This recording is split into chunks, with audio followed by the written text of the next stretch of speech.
Buenas tardes, bienvenidos a todos. Vamos a proceder a inaugurar la jornada sobre tarifas eléctricas, autoconsumo y alternativas renovables.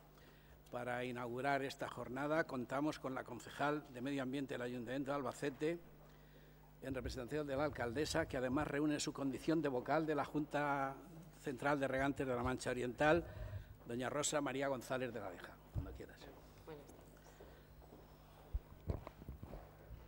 Bien, buenas tardes a todos.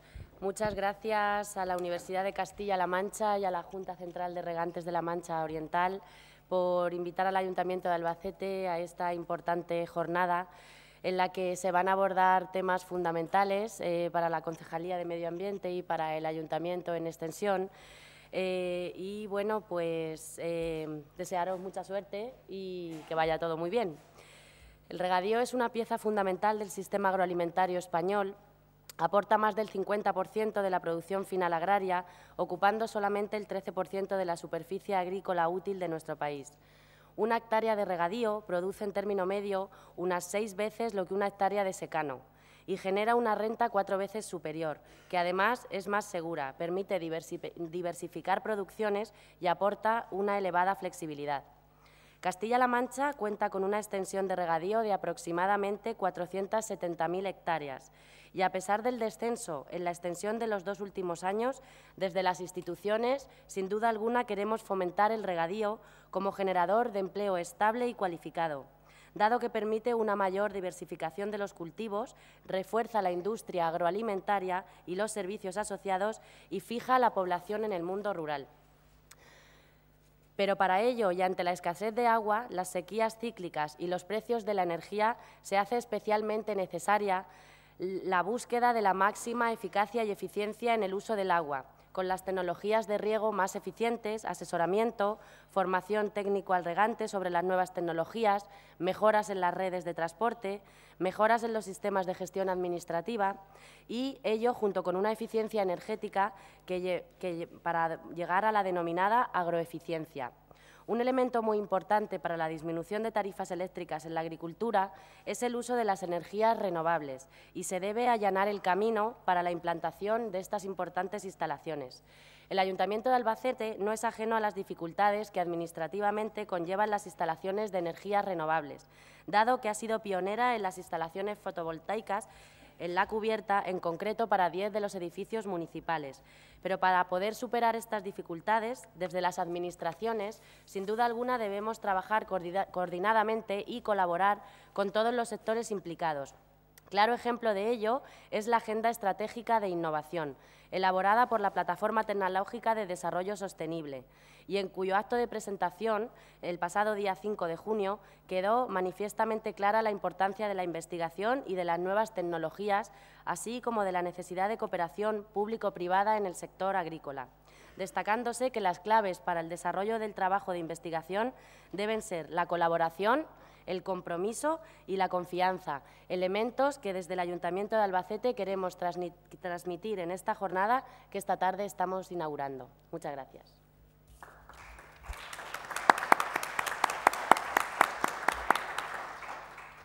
Muchas gracias a ti, Rosa.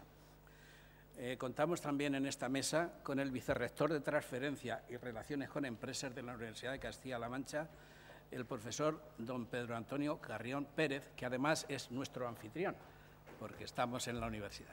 Cuando quieras. Muchas gracias.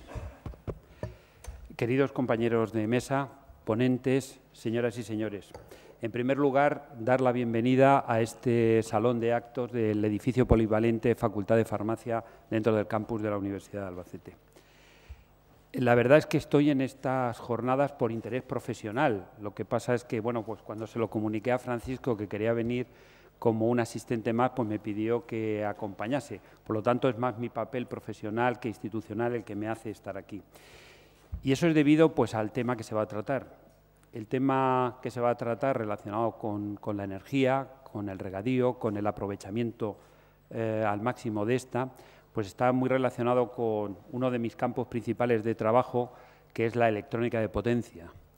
La electrónica de potencia, quizá la más desconocida dentro de todos los campos de la electrónica, por lo menos así digamos, cuando se comparan con las nuevas tecnologías u otro tipo de elementos o sistemas que nos rodean, que son más conocidos, la electrónica de potencia es algo que está ahí, que subyace, que está en el fondo, que muchas veces no es conocida en su profundidad, pero que permite el mejor aprovechamiento de la energía. Supongo que algunos de ustedes saben que lo que tradicionalmente se hacía dentro del campo de la electrotecnia, pues actualmente pues está prácticamente migrando al campo de la electrónica de potencia por una razón, bueno, por diferentes razones, pero hay una muy importante, y es el mejor aprovechamiento de la energía que se consigue pues, a través de los sistemas electrónicos. Los sistemas electrónicos posibilitan hacer trabajar a las máquinas, a las cargas de todo tipo, pues en un punto óptimo, permiten compensar factor de potencia, que en otros sistemas pues, se hacía mediante elementos auxiliares, es decir, reúne una serie de ventajas que posibilita, como digo, ese mejor aprovechamiento, aplicar la energía justa y en el momento justo. Y el otro tema que se va a tratar, pues relacionado con esa energía, en el elemento primario, en la generación de esa energía, son las energías renovables. Las energías renovables pues, son un porcentaje importante de la generación en España.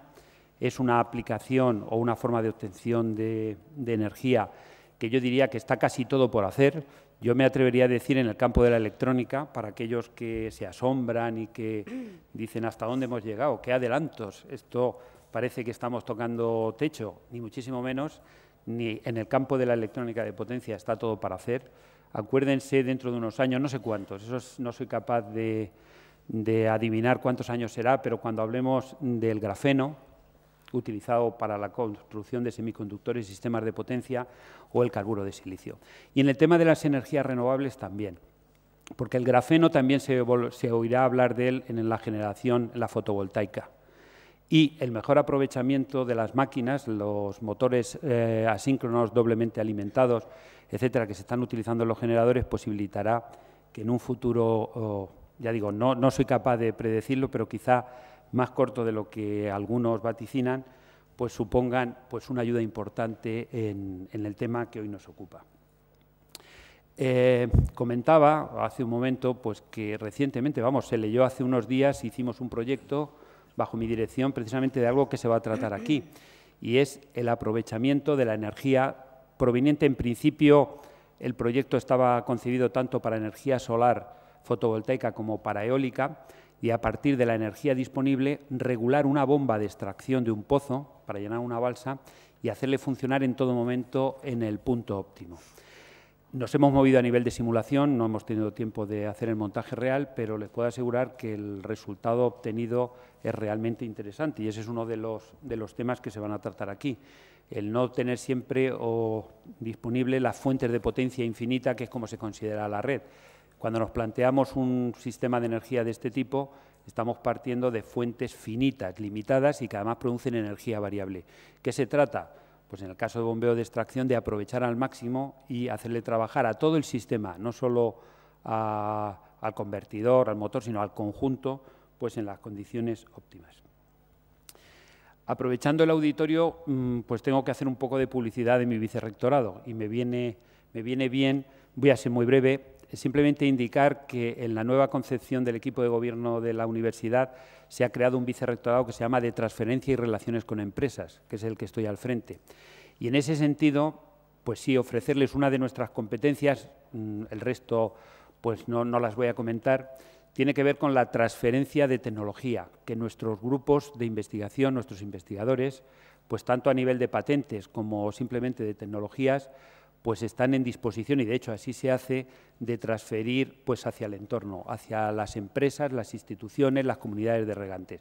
Supongo que muchos de ustedes lo conocen, pero yo les animo a que en caso de que tengan problemas o inquietudes en temas relacionados, pues casi con cualquier cosa. Veo por ahí a José María Tarjuelo y, bueno, pues cualquier cosa relacionada con el riego, pero en tema energético y en tema de regulación de estaciones de bombeo, pues contacten con nosotros a través de la OTRI, la Oficina de Transferencia de Resultados de Investigación, que puede ponerles en contacto con los grupos más adecuados pues para que poder atender ese trabajo. Nuestro caso, y en el caso concreto de la OTRI, pues muchas veces somos el departamento de I+D+I de aquellas empresas, instituciones que no lo pueden tener o que, aun teniéndolo, pues no tienen especialistas en esos campos. Bueno, para terminar ya, pues decir que como representante de la universidad, representante institucional, pues la verdad es que el que se realicen este tipo de actividades me llena de satisfacción. Estamos pasando una época muy difícil en el que todos son problemas, sobre todo derivados de la economía. Veníamos acostumbrados a hacer muchas actividades siempre con financiación por delante. Tenemos que cambiar el chip y, por lo que me indicaba Francisco, pues esta jornada de hoy es un ejemplo de una actividad realizada pues con un coste mínimo y no por ello pues hay que menospreciar la actividad, será con la misma calidad que se pudiese hacer en cualquier momento. Y quiero terminar pues felicitando a los organizadores, especialmente a Francisco, y agradecer pues a todos los que participan, el patrocinador, la Caixa, los diferentes colaboradores entre los que nos encontramos la universidad y, por supuesto, pues al elenco de profesores y de especialistas que van a exponer las ponencias que vienen a continuación. Muchas gracias.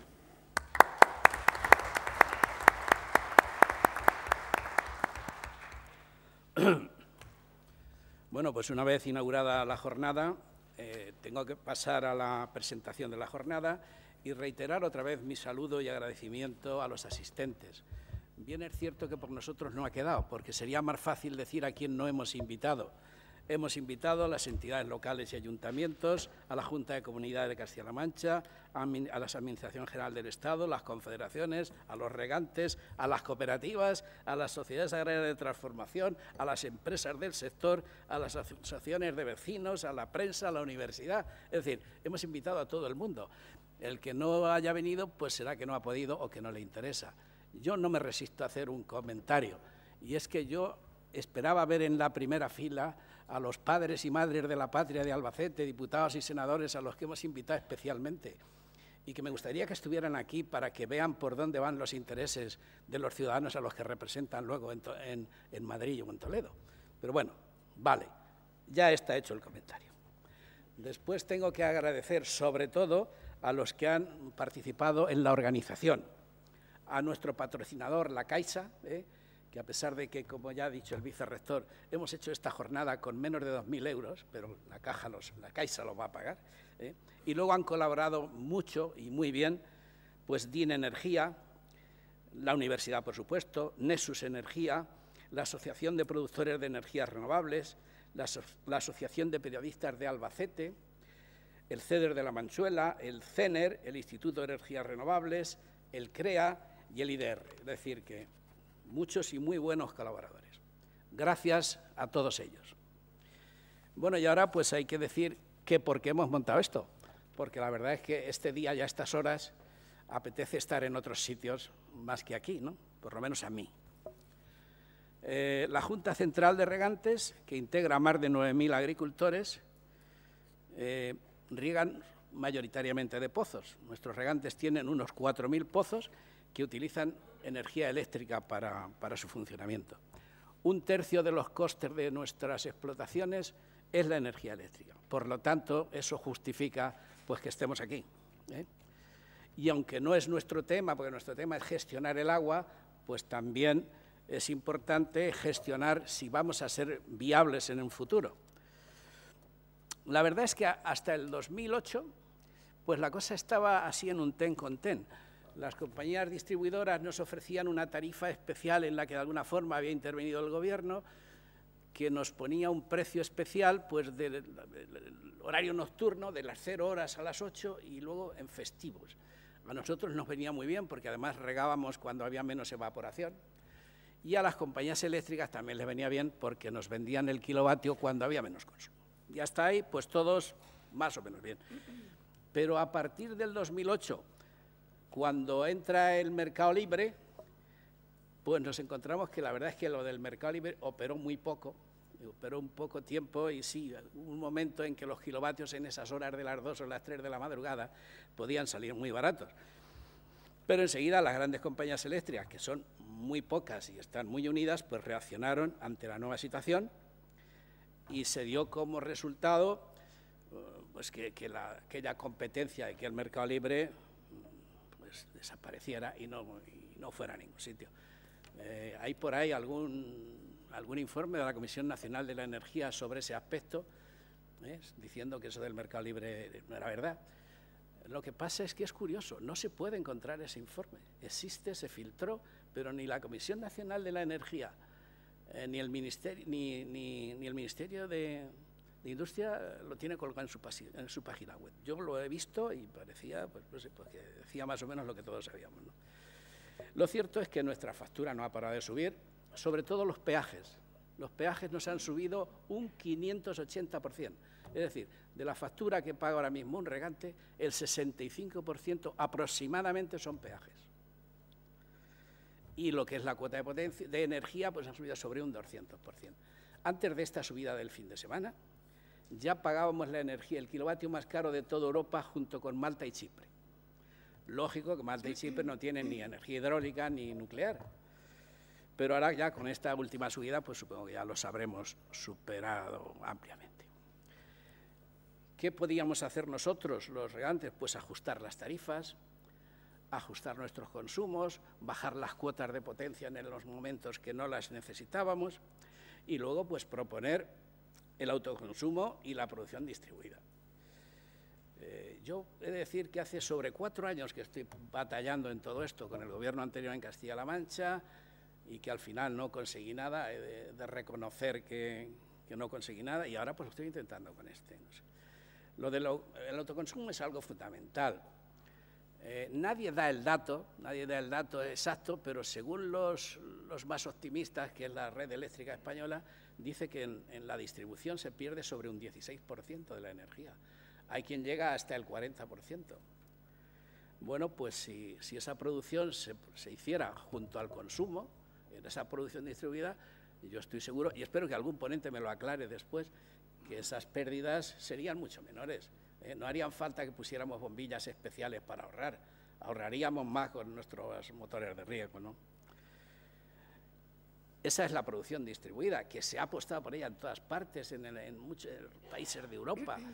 Aquí parece ser que no, aquí todavía estamos hablando de que vamos a construir la Transmanchega, una línea enorme para no sé qué, cuando tenemos líneas suficientes si hacemos una producción distribuida. Y luego las renovables. Aquí no tenemos petróleo, ni tenemos gas, tenemos viento y tenemos sol.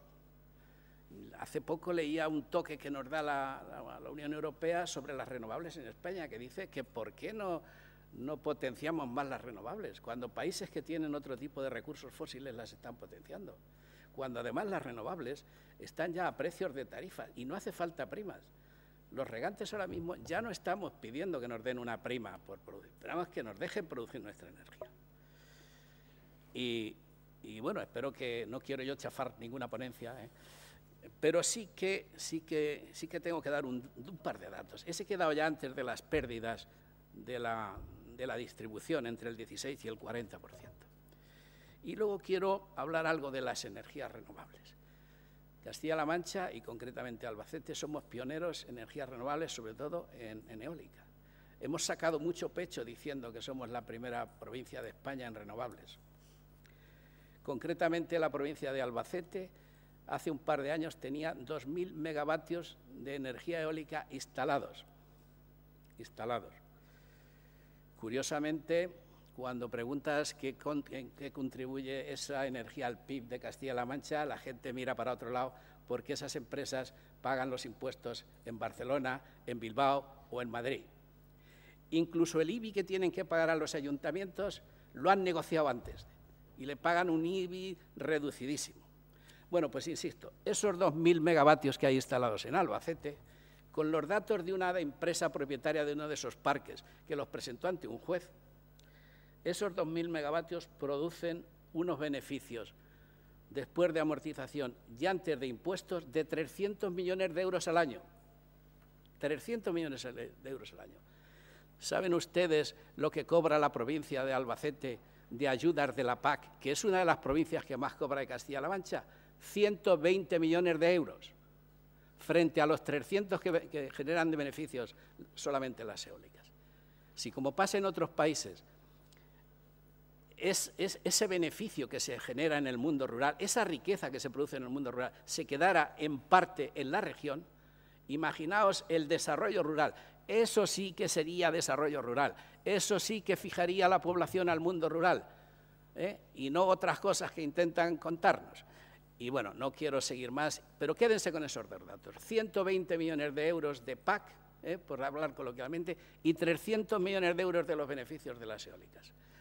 Y bueno, pues ahora vamos a entrar ya en las ponencias, que por cierto las va a moderar el profesor Alfonso Calera, del Instituto de Desarrollo Regional, de la sección de teledetección ISIG, con el que la Junta Central de Regantes lleva colaborando así como desde el año 95, y que yo ya digo que el IDR y Alfonso Calera forman parte del patrimonio inmaterial de la Junta de Regantes.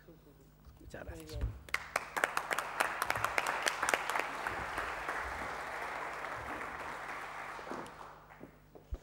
Bien, muchas gracias Paco Belmonte, Francisco Belmonte, por las palabras y por la presentación de la jornada, que yo creo que la ha dejado justamente para comenzar. Y yo pediría a los ponentes, por favor, que suban a la mesa porque es su turno en este momento. Por favor.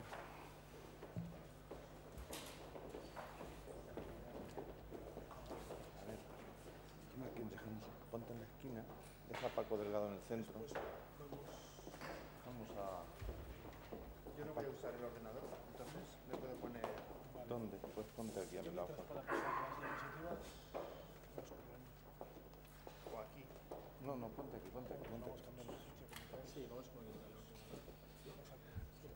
Bien, por favor, sentaros. Yo les he dicho que quizás haciendo la única papel que tienen los moderadores, que es pedirles que se ajusten al tiempo, así es que ya lo saben de que les diré que en caso de que el tiempo se sobrepase le haré un pequeño gesto, porque la tarea del moderador, dicen que es moderar, pero realmente lo que este moderador quisiera hacer es estimular el debate, estimular la participación de los que estamos aquí. Para eso necesitaremos, una vez que los ponentes hayan hecho sus presentaciones, un poco de tiempo para que lo podamos hacer.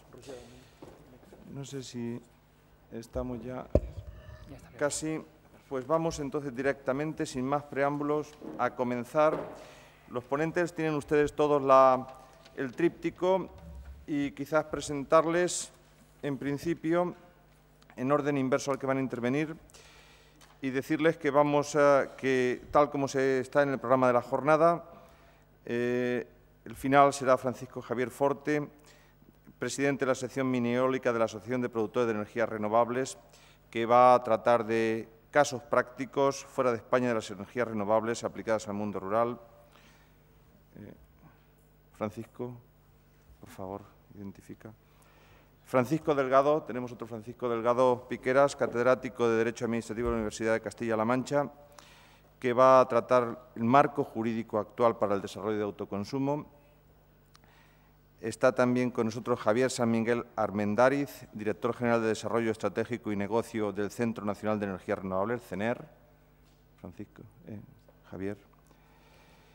Juan Lozoya Pardo, que es técnico de la Junta Central de Regantes de la Mancha Oriental, que intentará y logrará mostrar lo que necesitamos posiblemente en el tema de tarifas en este momento concreto. Y también, sobre el tema de tarifas, Roger Damunt Ferrer, responsable de grandes cuentas del Departamento Comercial de la empresa Nexus Energía.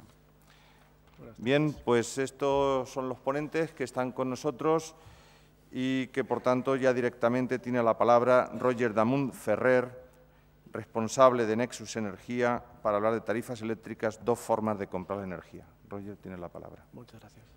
Bueno, buenas tardes, ante todo. Gracias por venir.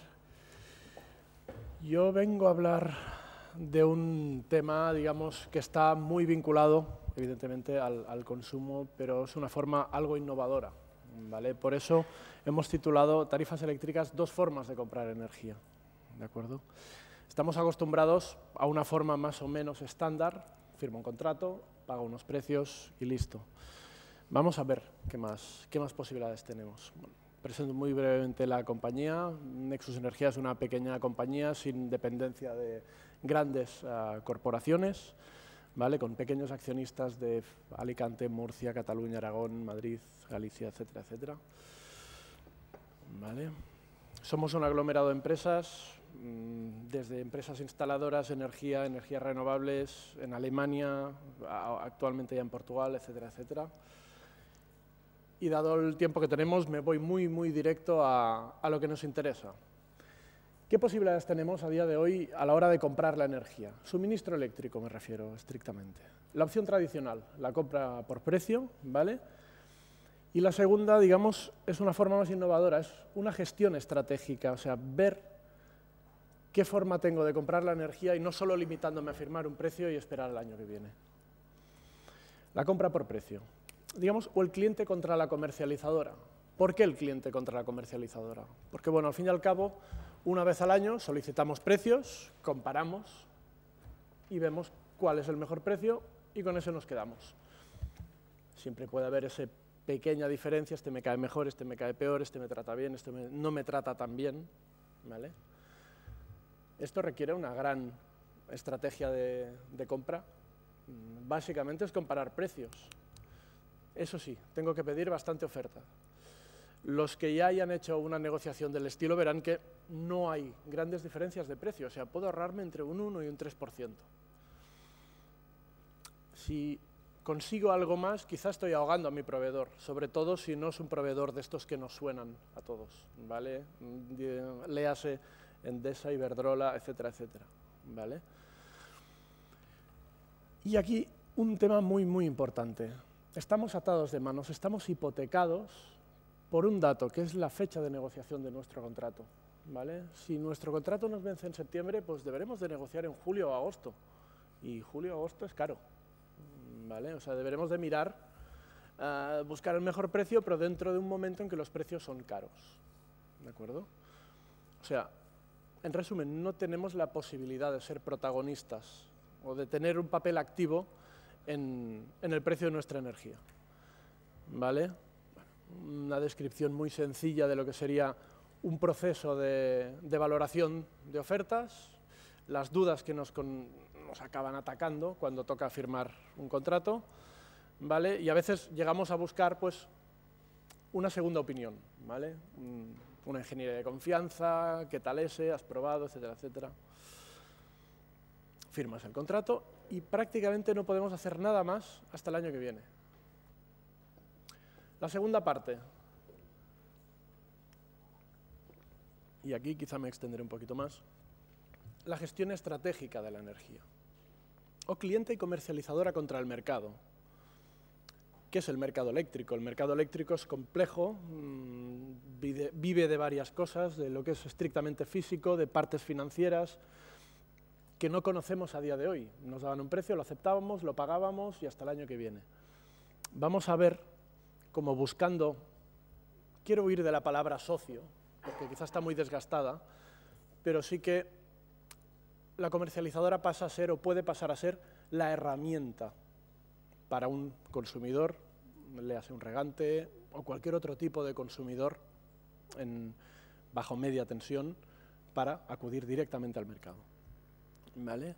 Esta estructura de costes es muy genérica, ¿vale? Pero probablemente os sonará, ¿vale? Podríamos decir que el 55% es precio de la energía y un 45% estamos en otros elementos que tenemos que pagar sí o sí. Discutíamos este mediodía qué proporción hay en un regante. Probablemente en un regante todavía superior, porque va a periodos, intenta desplazar su carga a periodos más económicos, como es obvio, ¿no? Y porque puede. Un hotel, por ejemplo, para poner un ejemplo, debe de tener las luces encendidas de día, mientras que un regante sí puede elegir bombear de noche, ¿vale? ¿Qué es el precio de la energía? Más allá de todo lo regulado, es lo que consumo por el precio que pago, ¿vale? Pues, ¿por qué miramos el precio? ¿Por qué no miramos la cantidad? En esta mesa habrá personas que os explicarán infinitamente mejor que yo el tema de la cantidad, ¿vale? Cuánto consumimos y dónde lo consumimos, ¿vale? Vamos a ver si tenemos la posibilidad de desviar una carga de consumo, ¿vale? lo podemos desplazar por periodos. O sea, podemos ir a regar a las 3 de la madrugada o a las 5 de la madrugada, pero ¿me sale más a cuenta las 3 que las 5 si es el mismo periodo? Pues sí, históricamente es comprobable, la hora 5 es la más barata, siempre. Cogemos la media mensual del mercado y vemos que siempre, las 5 de la madrugada por media, es la hora más barata. No me preguntéis por qué, es así. ¿Puedo optimizar mi consumo? Sí, evidentemente, ¿vale? Mediante eficiencia, y debo confesar que no conocía cómo se rega en este sector y me ha sorprendido muy agradablemente la aplicación de la tecnología, hasta qué punto está implementada.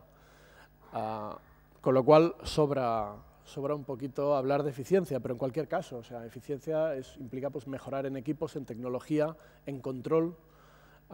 El apunte aquí al final, VERMIA, es un sistema de medida que permite un control prácticamente en tiempo real, ¿vale? Para poder saber cómo estamos consumiendo y si nos estamos equivocando o no a la hora de consumir. Cantidad, la justa, lo mínimo para obtener lo que necesitamos. Si debemos bombear tantos metros cúbicos, y puede ser con 100 kilovatios mejor que con 105. El precio, lo que os comentaba antes. ¿Sabemos cuáles son las horas más baratas? Sí, lo sabemos, ¿vale? Y además tenemos ventaja. Yo hoy sé lo que valdrá la energía mañana, y lo sé desde las 10:30, 11 de la mañana que se ha publicado, ¿vale? Estrategia. Bueno, pues puedo comprar con 24 horas de antelación, pero si tengo además la capacidad de tener un embalse que me permita aguantar 3 semanas o 3 días, cada uno sabrá qué capacidad de aguante tiene, podemos pensar que si para la semana que viene se prevén vientos fuertes, o estamos ahora en una ola de calor y va a bajar la temperatura, pues podemos prever que de aquí a una semana el precio del mercado va a ser más bajo, ¿vale? No digo que vamos a pagar al mejor precio, pero lo pagaremos mejor que hoy, y tenemos que regar hoy o mañana. Si puedo elegir regar mañana, evidentemente. ¿De acuerdo? ¿Cómo? La eficiencia. Número 1, control, control y control. Hay que saber lo que estamos haciendo en cada momento, ¿vale? Medir, seguir y controlar. Y nos sorprenderemos de cómo podemos mejorar. En cualquier sector, hasta la persona que tiene controladas todas sus bombas, todos sus procesos, siempre puede haber una fuga, un desajuste, etcétera, etcétera. Evidentemente, después una asesoría, saber si todavía hay donde rascar, que si tenemos reactivas, que si tenemos excesos o defectos de contratación de potencia, etcétera, etcétera. Más allá de lo que mis compañeros de mesa os ampliarán mucho más. La auditoría nos ayudará a esto, ¿vale? Y digamos el resultado final sería los ajustes, por ejemplo, en potencia. La cantidad. Pues directamente, si yo voy al mercado, como se hace con el agua, yo entiendo que se reserva una cantidad de agua para el día siguiente, pues reservo mi cantidad de kilovatios a consumir para el día siguiente. Bueno, pero esto es muy complicado. Probablemente muchos de vosotros ya sabéis cómo funciona, me estoy repitiendo, pero para los que no lo conozcan, el mercado eléctrico simplemente funciona con 24 horas de antelación. Con 24 horas el mercado recibe todas las ofertas, las demandas de consumo de energía y las ofertas de los productores, y se va casando cantidad con precio hasta que se lleva a un precio final, que es el que se paga en total por toda la cantidad. ¿Puedo hacer una previsión de compra? ¿Qué voy a consumir? ¿Qué voy a consumir? No lo sé, es muy fácil. He puesto un ejemplo muy sencillo y quizá un poco vasto, pero es importante ver que no es complicado y que al segundo día, a través del control, aprenderé y veré dónde me he equivocado. Si yo sí tengo una bomba de 75 kilovatios y tengo que regar una hora, pues voy a necesitar 75 kilovatios hora para esa hora de riego. No hay más. Vale. El precio de la energía. ¿Vale? ¿Puedo elegir cuándo consumo? Un regante puede elegir, creo que con cierta libertad, cuando consume. Entonces, puedo jugar cuando consumir. El precio de la energía puede llegar, y podemos hasta superar los 100 euros el megavatio en momentos determinados. Y cuidado, también se puede llegar a cero. Si alguno de los presentes estuvo en mercado durante la primavera de 2009, nos lo podrá decir, que estuvieron pagando estrictamente peajes. La energía salió gratis, ¿vale? Durante un montón de días.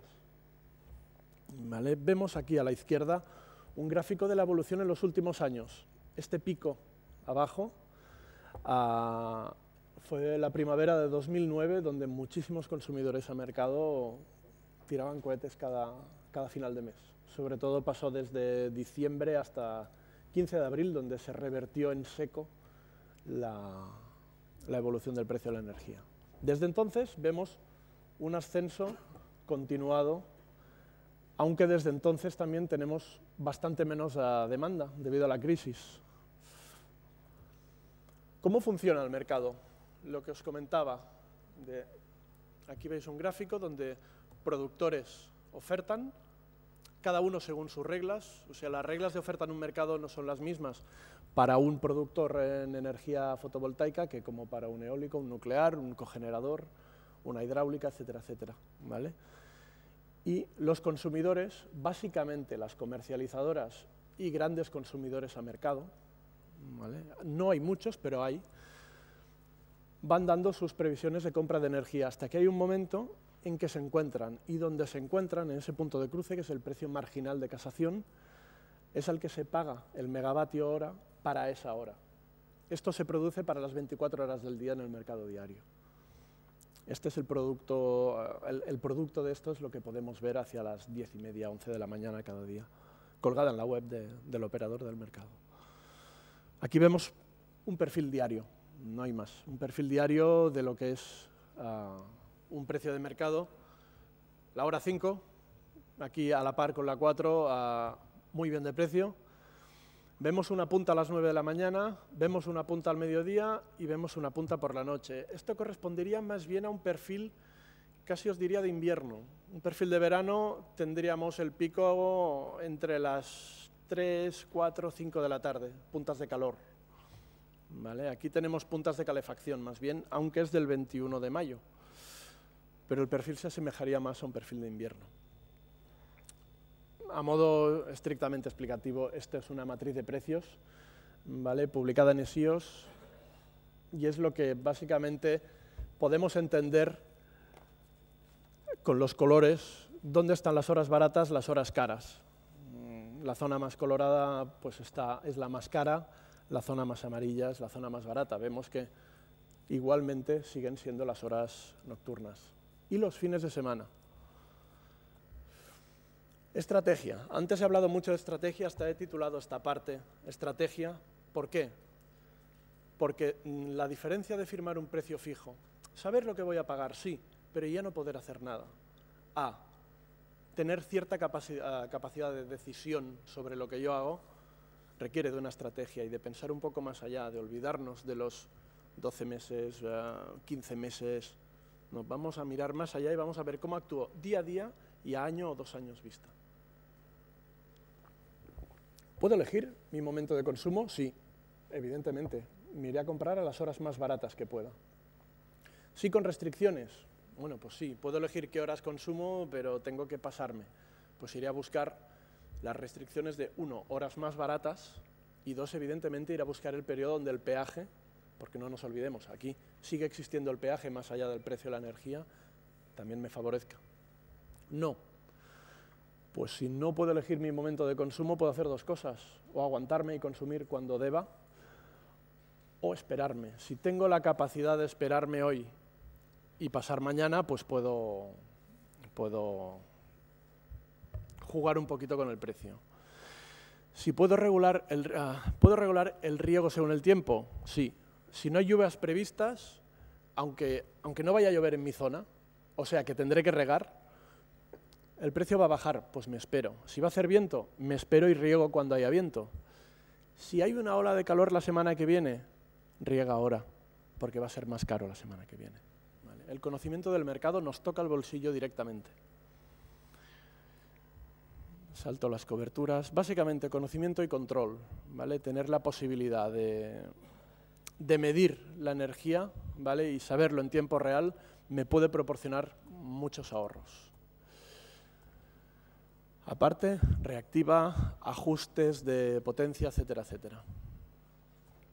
En cualquier caso, si necesitáis un poquito más de información, yo os la facilito. me ha salido aquí Bankia. Es cliente y paga bien, no os asustéis. Sí que me gustaría señalar dentro de estos, digamos que son de los más mediáticos, que alguno de ellos, como MediaMarkt, Reservas Dani, algunos de estos hoteles, están comprando de esta manera. ¿Vale? O sea, no solo, y llevan años comprando así, no solo es una cuestión de soy regante y me puedo ajustar, hay quien prefiere tirar y arriesgarse. ¿Qué posibilidad tienen de riesgo? Relativamente poca si miramos el largo plazo. Una última pregunta y termino, que ya creo que me he terminado el tiempo. ¿Cuántos de aquí tenéis hipoteca? Probablemente unos cuantos, yo entre ellos. Si os pregunto si la tenéis a fijo o a variable, todos me responderéis lo mismo, a variable, que es más barato. ¿Qué diferencia hay entre una hipoteca y un contrato eléctrico? Una, el plazo. Si lo miramos en el corto plazo, puede salir caro. Si lo miramos en el largo plazo, siempre sale mejor. Esta es básicamente la idea que me gustaría que permaneciera, es la capacidad de gestionar mi suministro, ¿vale? Y gestionar mi ahorro, básicamente. Lo dejo aquí, podría continuar bastante más rato, pero creo que ya estoy.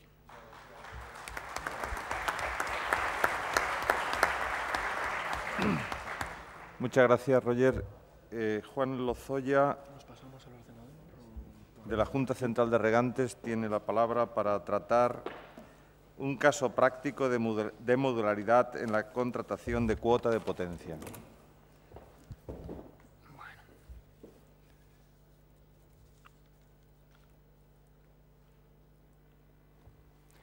Buenas tardes, mi nombre es Juan Lozoya, soy técnico de la Junta de Regantes y, bueno, pues entre otras funciones realizo un asesoramiento técnico a los asociados de la Junta en el tema del sector eléctrico. Y, bueno, pues el tema, como ha comentado Alfonso, que voy a hacer es un caso práctico de modulación en el término de potencia en su contratación para demostrar que es viable esta opción y ya prácticamente como último recurso que le queda al usuario final. Primero voy a marcar el índice que tengo establecido para no perderme mucho y ser corto en el tiempo. Primero voy a presentar lo que es la Junta de Regantes, su ámbito territorial, cómo se organiza, para posteriormente pues ya meternos un poquito más de lleno y hablar sobre el comienzo del problema en el que estamos inmersos. Después ver cómo ha evolucionado el peaje, tanto en el término de energía como de potencia, desde que se empezó el mercado libre. Después veremos qué es lo que ha pasado, veremos un caso práctico de un usuario y veremos cómo le ha afectado la introducción en el mercado libre, siempre a peor, claro. ¿Qué ocurre si modulamos la potencia? Y aquí ya plantearemos los escenarios posibles que vemos, entre ellos uno, que nos va a permitir poder mejorar y disminuir el coste energético al final. Después veremos las ventajas si podemos aplicar esta modulación y luego dos breves pinceladas sobre qué porcentaje representa los peajes y el problema que hay de tarifar en 3.1 frente a 6.0. Y luego últimamente diremos las conclusiones y unas alternativas. Bueno, pues por presentar la Junta de Regantes, en su ámbito territorial, somos una entidad de derecho público que adscrita a la Confederación Hidrográfica del Júcar y que dentro de la Confederación nos situamos en la cuenca del Júcar, entre las provincias de Cuenca y Albacete, en las cuales hay 5 unidades hidrogeológicas, la más grande de ellas, la 0829, que es la que le da nombre a nuestra Junta, la Mancha Oriental. Abarca aproximadamente 9.500 kilómetros cuadrados y 92 municipios.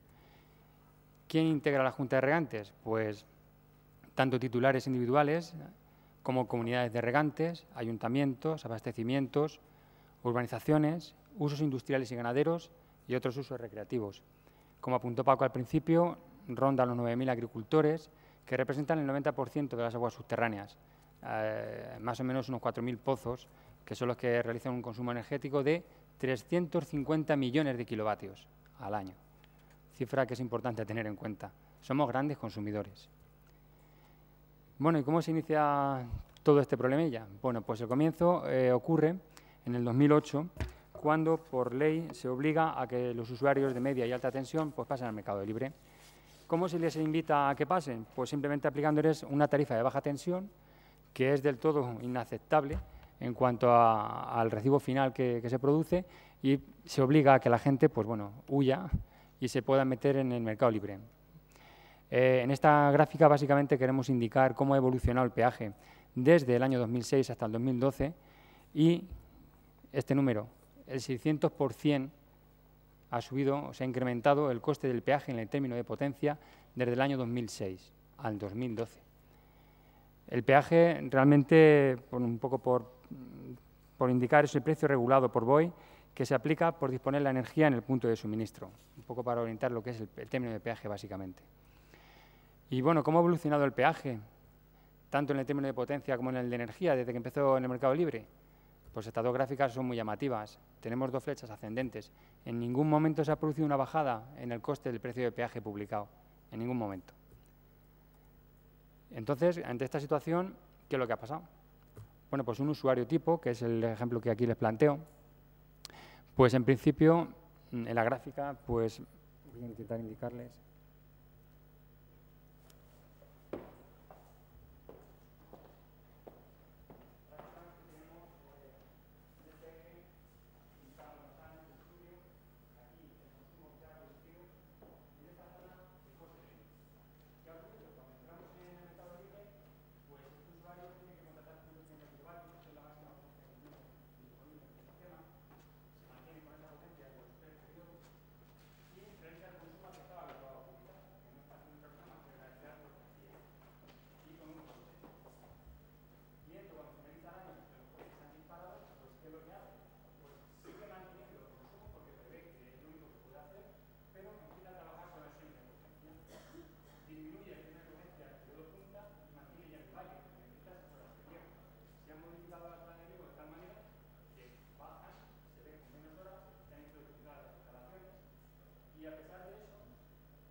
Este usuario ha visto cómo se ha incrementado en un 170% el precio final facturado, que no es poco, ¿eh? Entonces, ¿qué es lo que ocurre? Pues nosotros, después de hacer las asesorías energéticas, comprobar que el sistema está optimizado y los recursos que tiene el agricultor son los que son y no puede hacer más, pues le queda esta opción. Hemos hecho un análisis y hemos planteado 3 posibles escenarios. Como usuario tipo, pues tenemos una explotación de riego de 60 hectáreas con un sistema pivot con cobertura fija que viene a representar el 85% de los regantes. Un consumo medio de 327.000 kilovatios al año, un tipo de tarifa 3.1 contratado en valle y en llano 270 kilovatios y 5 en punta porque es intocable. Y el tipo de cultivo pues suele ser un tipo de cultivo primavera-verano con una estacionalidad de 5 meses al año de uso. Ahí aparecen las curvas tanto de demanda de energía como de demanda de potencia, que se ajustan a ese periodo que le he indicado. 5 meses de uso entre abril y agosto y 7 meses de no utilización entre septiembre a marzo. Los escenarios planteados, ¿cuáles han sido? Primero, la situación que realmente tiene, que es mantener 270 kilovatios en llano y en valle y 5 en punta. Hemos planteado un segundo escenario, que es una potencia demanda. Es un escenario hipotético que no se podrá alcanzar nunca, pero es pedirle a las comercializadoras que no facturen en función de la potencia que yo realmente esté utilizando en cada momento. Y finalmente, la que pensamos que puede ser una vía importante es la de solicitar al menos 2 cambios al año, de tal forma que en el periodo de riego, en esos 5 meses, sí que podamos tener contratada la máxima potencia que tenga en mi instalación en el periodo de llano y valle, y los otros 7 meses restantes mantener solamente el periodo valle como máxima potencia para evitar que podamos perder los derechos de acometida. Ante esta situación y estos escenarios que planteamos, hemos cogido una factura tipo de un año completo y dentro de ese análisis que hemos realizado tenemos las siguientes conclusiones. Primero, en el gráfico de la izquierda podemos ver que en términos de peaje, por concepto de término de potencia, este usuario tipo tendría un gasto de 4.500 euros al año en cuota de potencia. Si hubiéramos utilizado un sistema que nos hubiera facturado con potencia de demanda, tendríamos un ahorro del 50%. Pero esto es del todo, bueno, muy difícil. Pero, ¿qué ocurriría si nosotros planteamos esas 2 modificaciones al año? Que podríamos llegar a tener un ahorro del 36%, que no es nada desdeñable. Un 36% hablando solo del término de la cuota de potencia. Es cierto que este valor se va a diluir en la facturación final anual, porque intervienen otra serie de elementos que después comentaré, pero sí que puede rondar entre el 10 y el 15% de ahorro final. Luego, esta situación es una situación a tener en cuenta y muy interesante. Simplemente una breve pincelada de qué es lo que representan los peajes en la factura final. Bueno, pues aproximadamente 1/3 de la facturación final representa ese peaje al que vemos abocados a pagar ineludiblemente.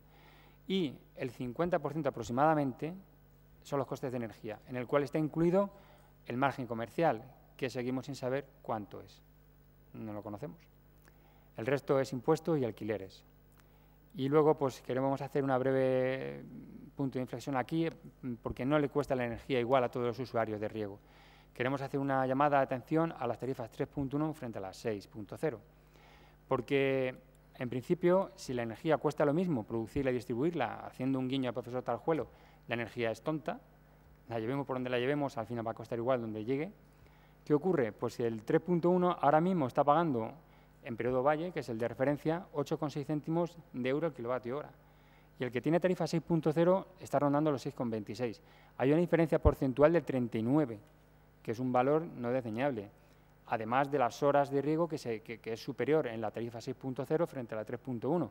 Luego, si apuntamos la reducción del 39% más el aumento de horas de riego, que se dé la opción a los usuarios de poder optar al 6.0 en vez del 3.1, siempre sería interesante y es una de las cosas que sí que nos gustaría reclamar.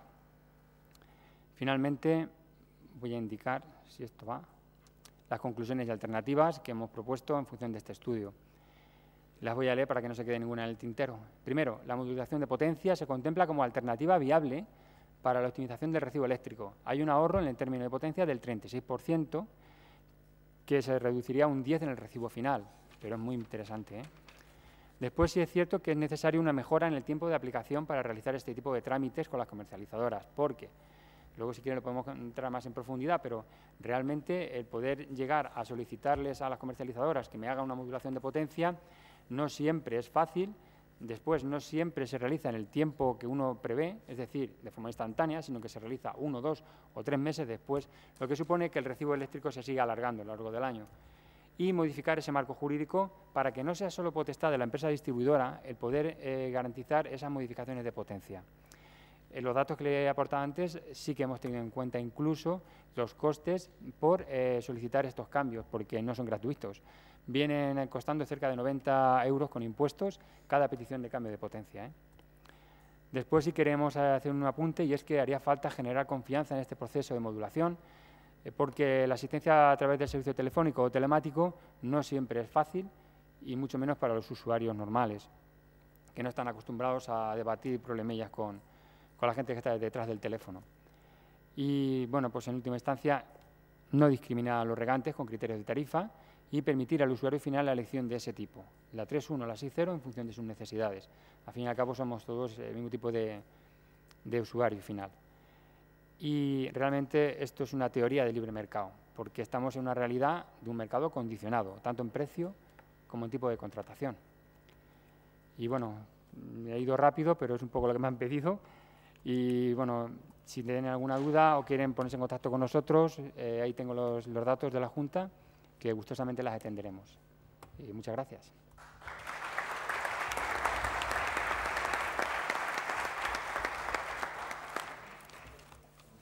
Han quedado planteadas unas cuantas cuestiones para el coloquio ya como opciones concretas, directas, en este caso. Bien, gracias por el tiempo, Juan. Y pasamos a la siguiente ponencia, que la hace Javier San Miguel Armendáriz. Te la preparo, y ya entramos en la parte que llamaríamos generación distribuida, autoconsumo.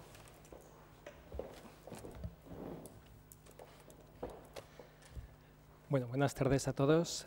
Gracias, don Alfonso, y me siento muy honrado de haber sido invitado por la Junta de Regantes de la Mancha Oriental, puesto que después de la comida creo que compartimos muchos valores. Bien, mi presentación va a girar en torno a cuáles son los desarrollos en energías renovables y cómo se podían compatibilizar un poco con las necesidades que hay en la agricultura y en los riegos. Comenzaré con una pequeña introducción de lo que es el CENER como Centro Nacional de Energías Renovables, que es un centro fundamentalmente de investigación que tiene un objetivo de tener una proyección tanto nacional como internacional y cuya misión pues, es la de transferir aquellos conocimientos que se vayan desarrollando a la industria y a los usuarios.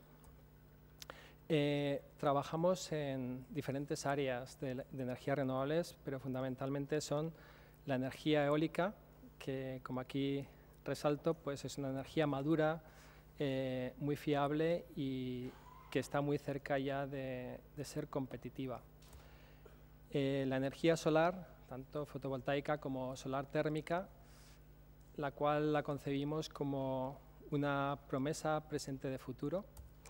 Y la biomasa, que más que todo es una energía disponible a nivel local y por lo tanto que puede dar una cierta estabilidad a las previsiones energéticas. Y obviamente también el aprovechar el combustible que se va generando anualmente en nuestros bosques, en nuestros campos, pues es también muy importante porque también ayuda a evitar los incendios que nos asolan estos días. Aparte de las energías que he mencionado, hay otras dos actividades que son la integración de las energías renovables en la red, que es un poco el tema que hoy nos toca, y el aprovechamiento en edificios.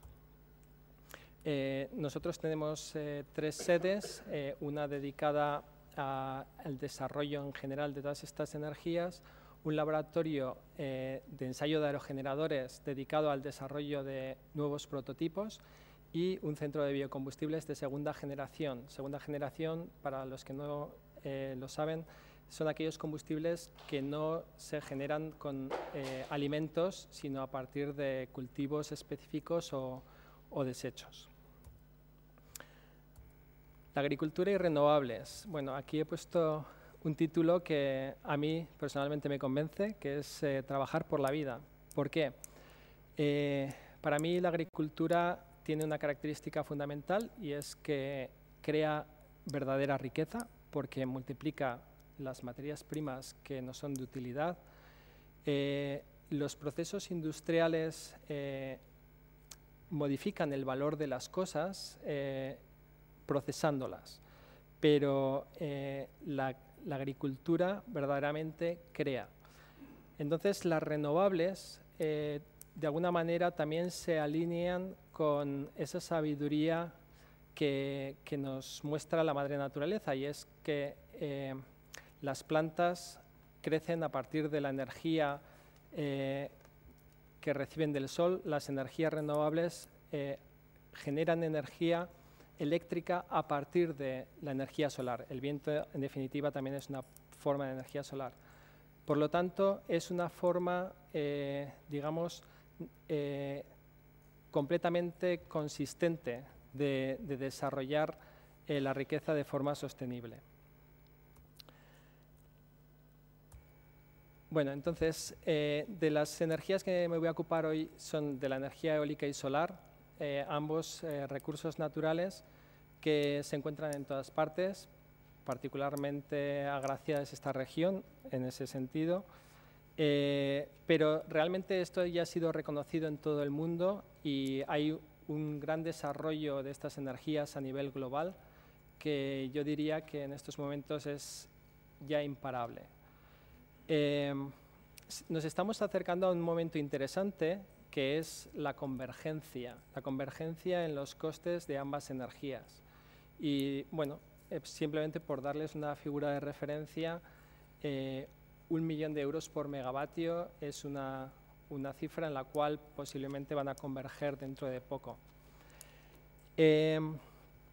Ambas son complementarias, lo cual es también muy interesante porque normalmente cuando hay mucho viento quizás hay un poquito menos de sol, cuando hay mucho sol hay un poquito menos de viento, pero tanto en el espacio como en el tiempo, en el día como en el año, estas dos energías se complementan y completan un perfil de generación más estable. Lo que es importante es siempre adecuar el mix a la aplicación, ¿no? Entonces, en particular, en las aplicaciones agrícolas, pues es súper importante la estacionalidad y bueno, hay que ver también cada una qué ventaja reporta. Pues la eólica es menos intensiva en terreno y la solar quizás sigue mejor la estacionalidad. Para ver la viabilidad de los proyectos, pues resulta claro y fundamental que hay que evaluar el potencial energético, hay que evaluar el recurso disponible en la zona en particular. Entonces, bueno, esta foto simplemente la he puesto porque precisamente representa eso, esa complementariedad que hay entre la eólica y la solar.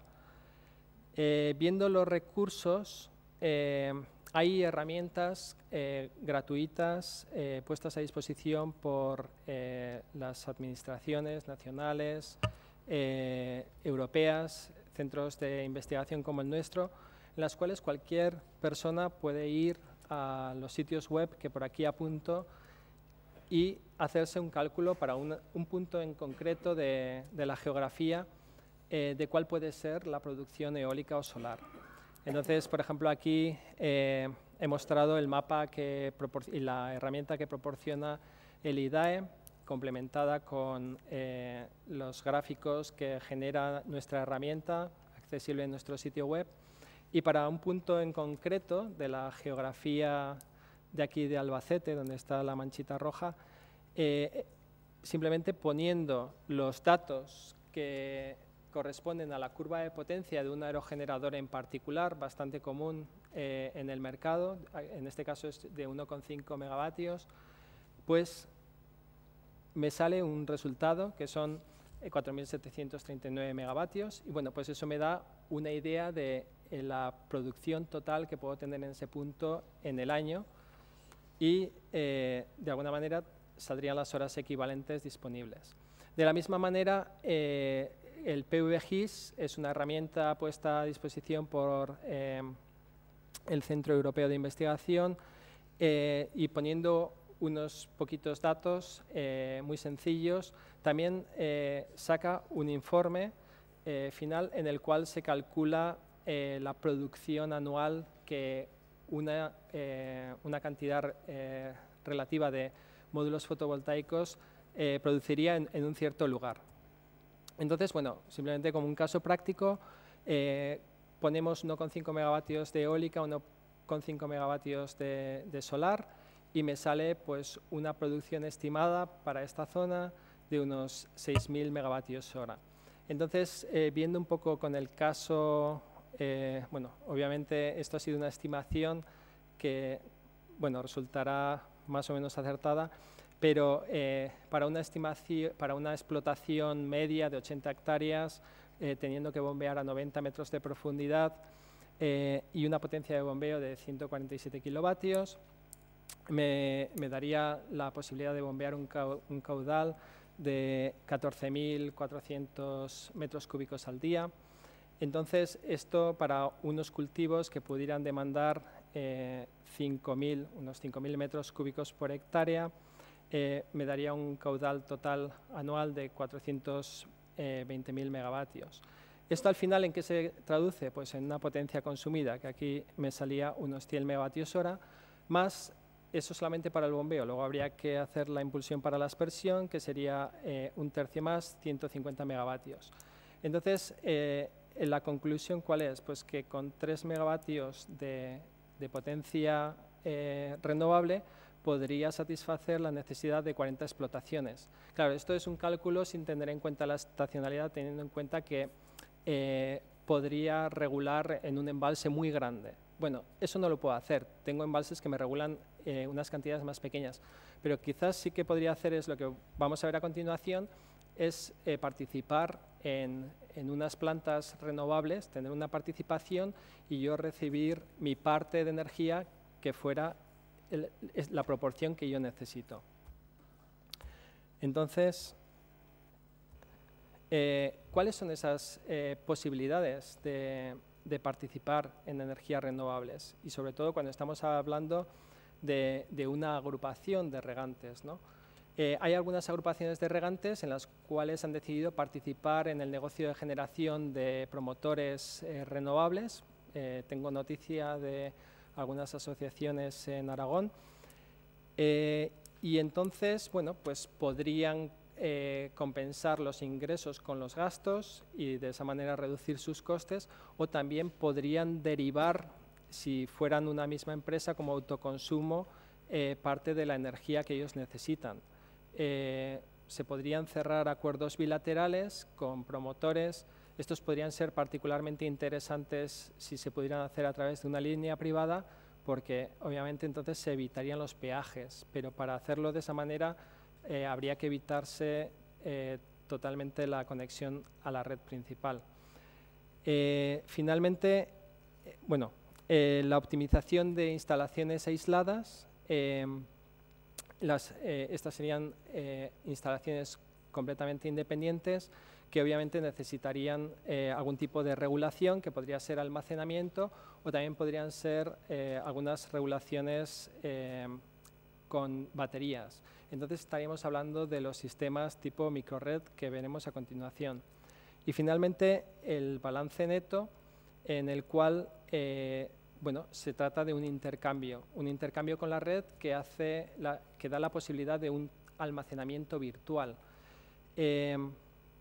Este intercambio no es una venta, es simplemente energía que va y viene, pero que obviamente incurre en los gastos de gestionamiento y de peajes que vamos a ver más a continuación.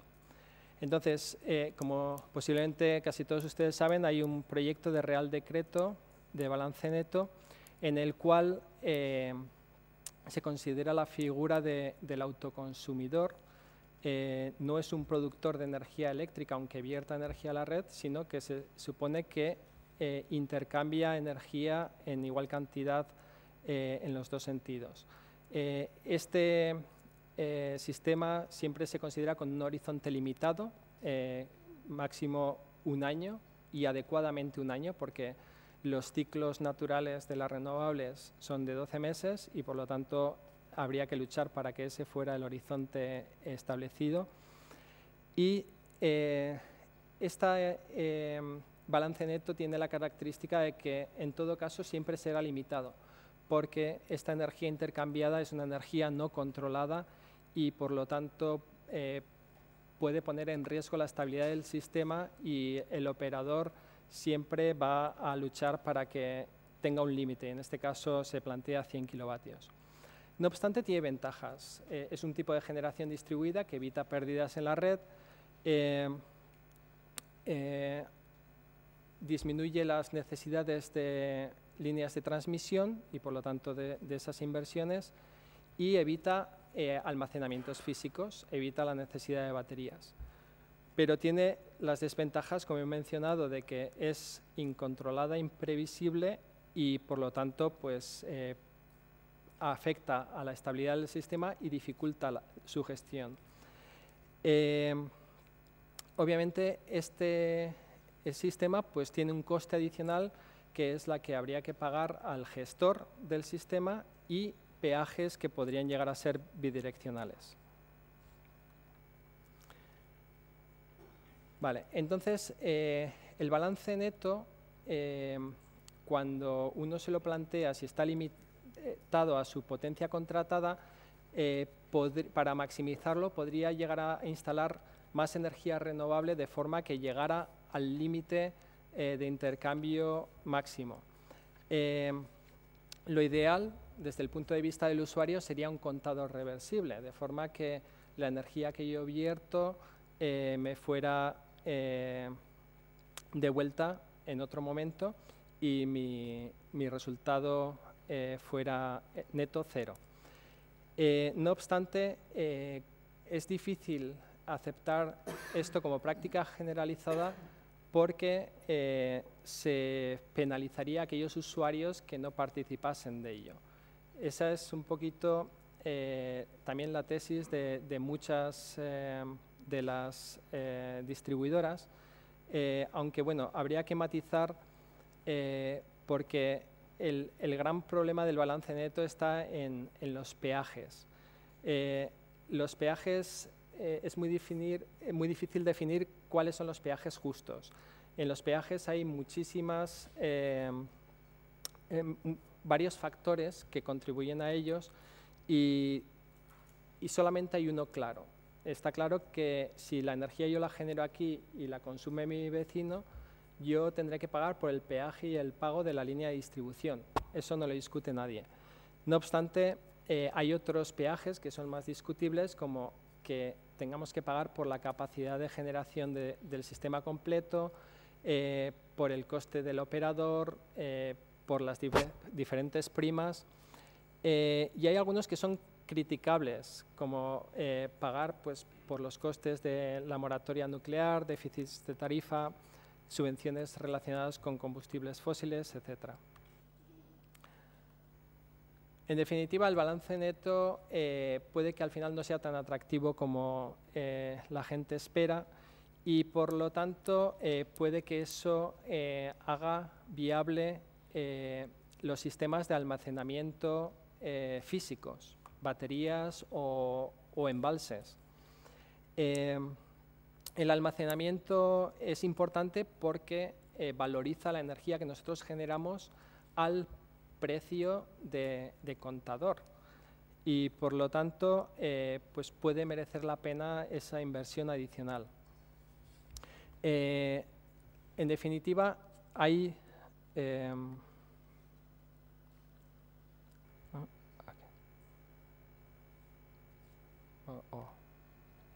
escape.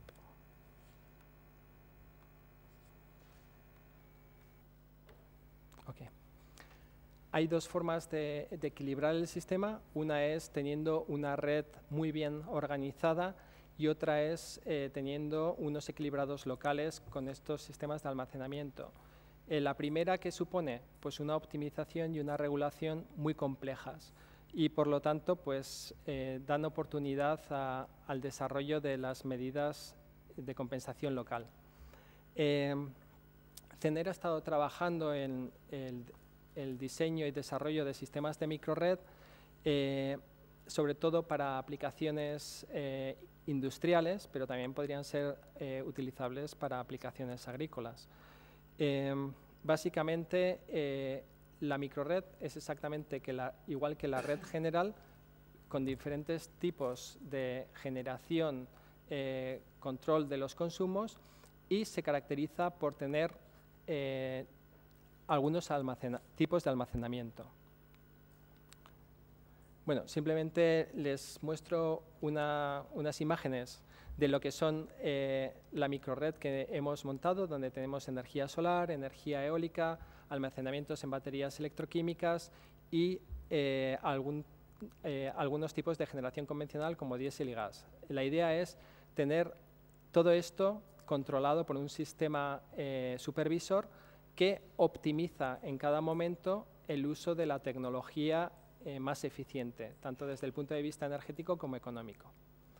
Y eso es todo. Muchísimas gracias por su atención.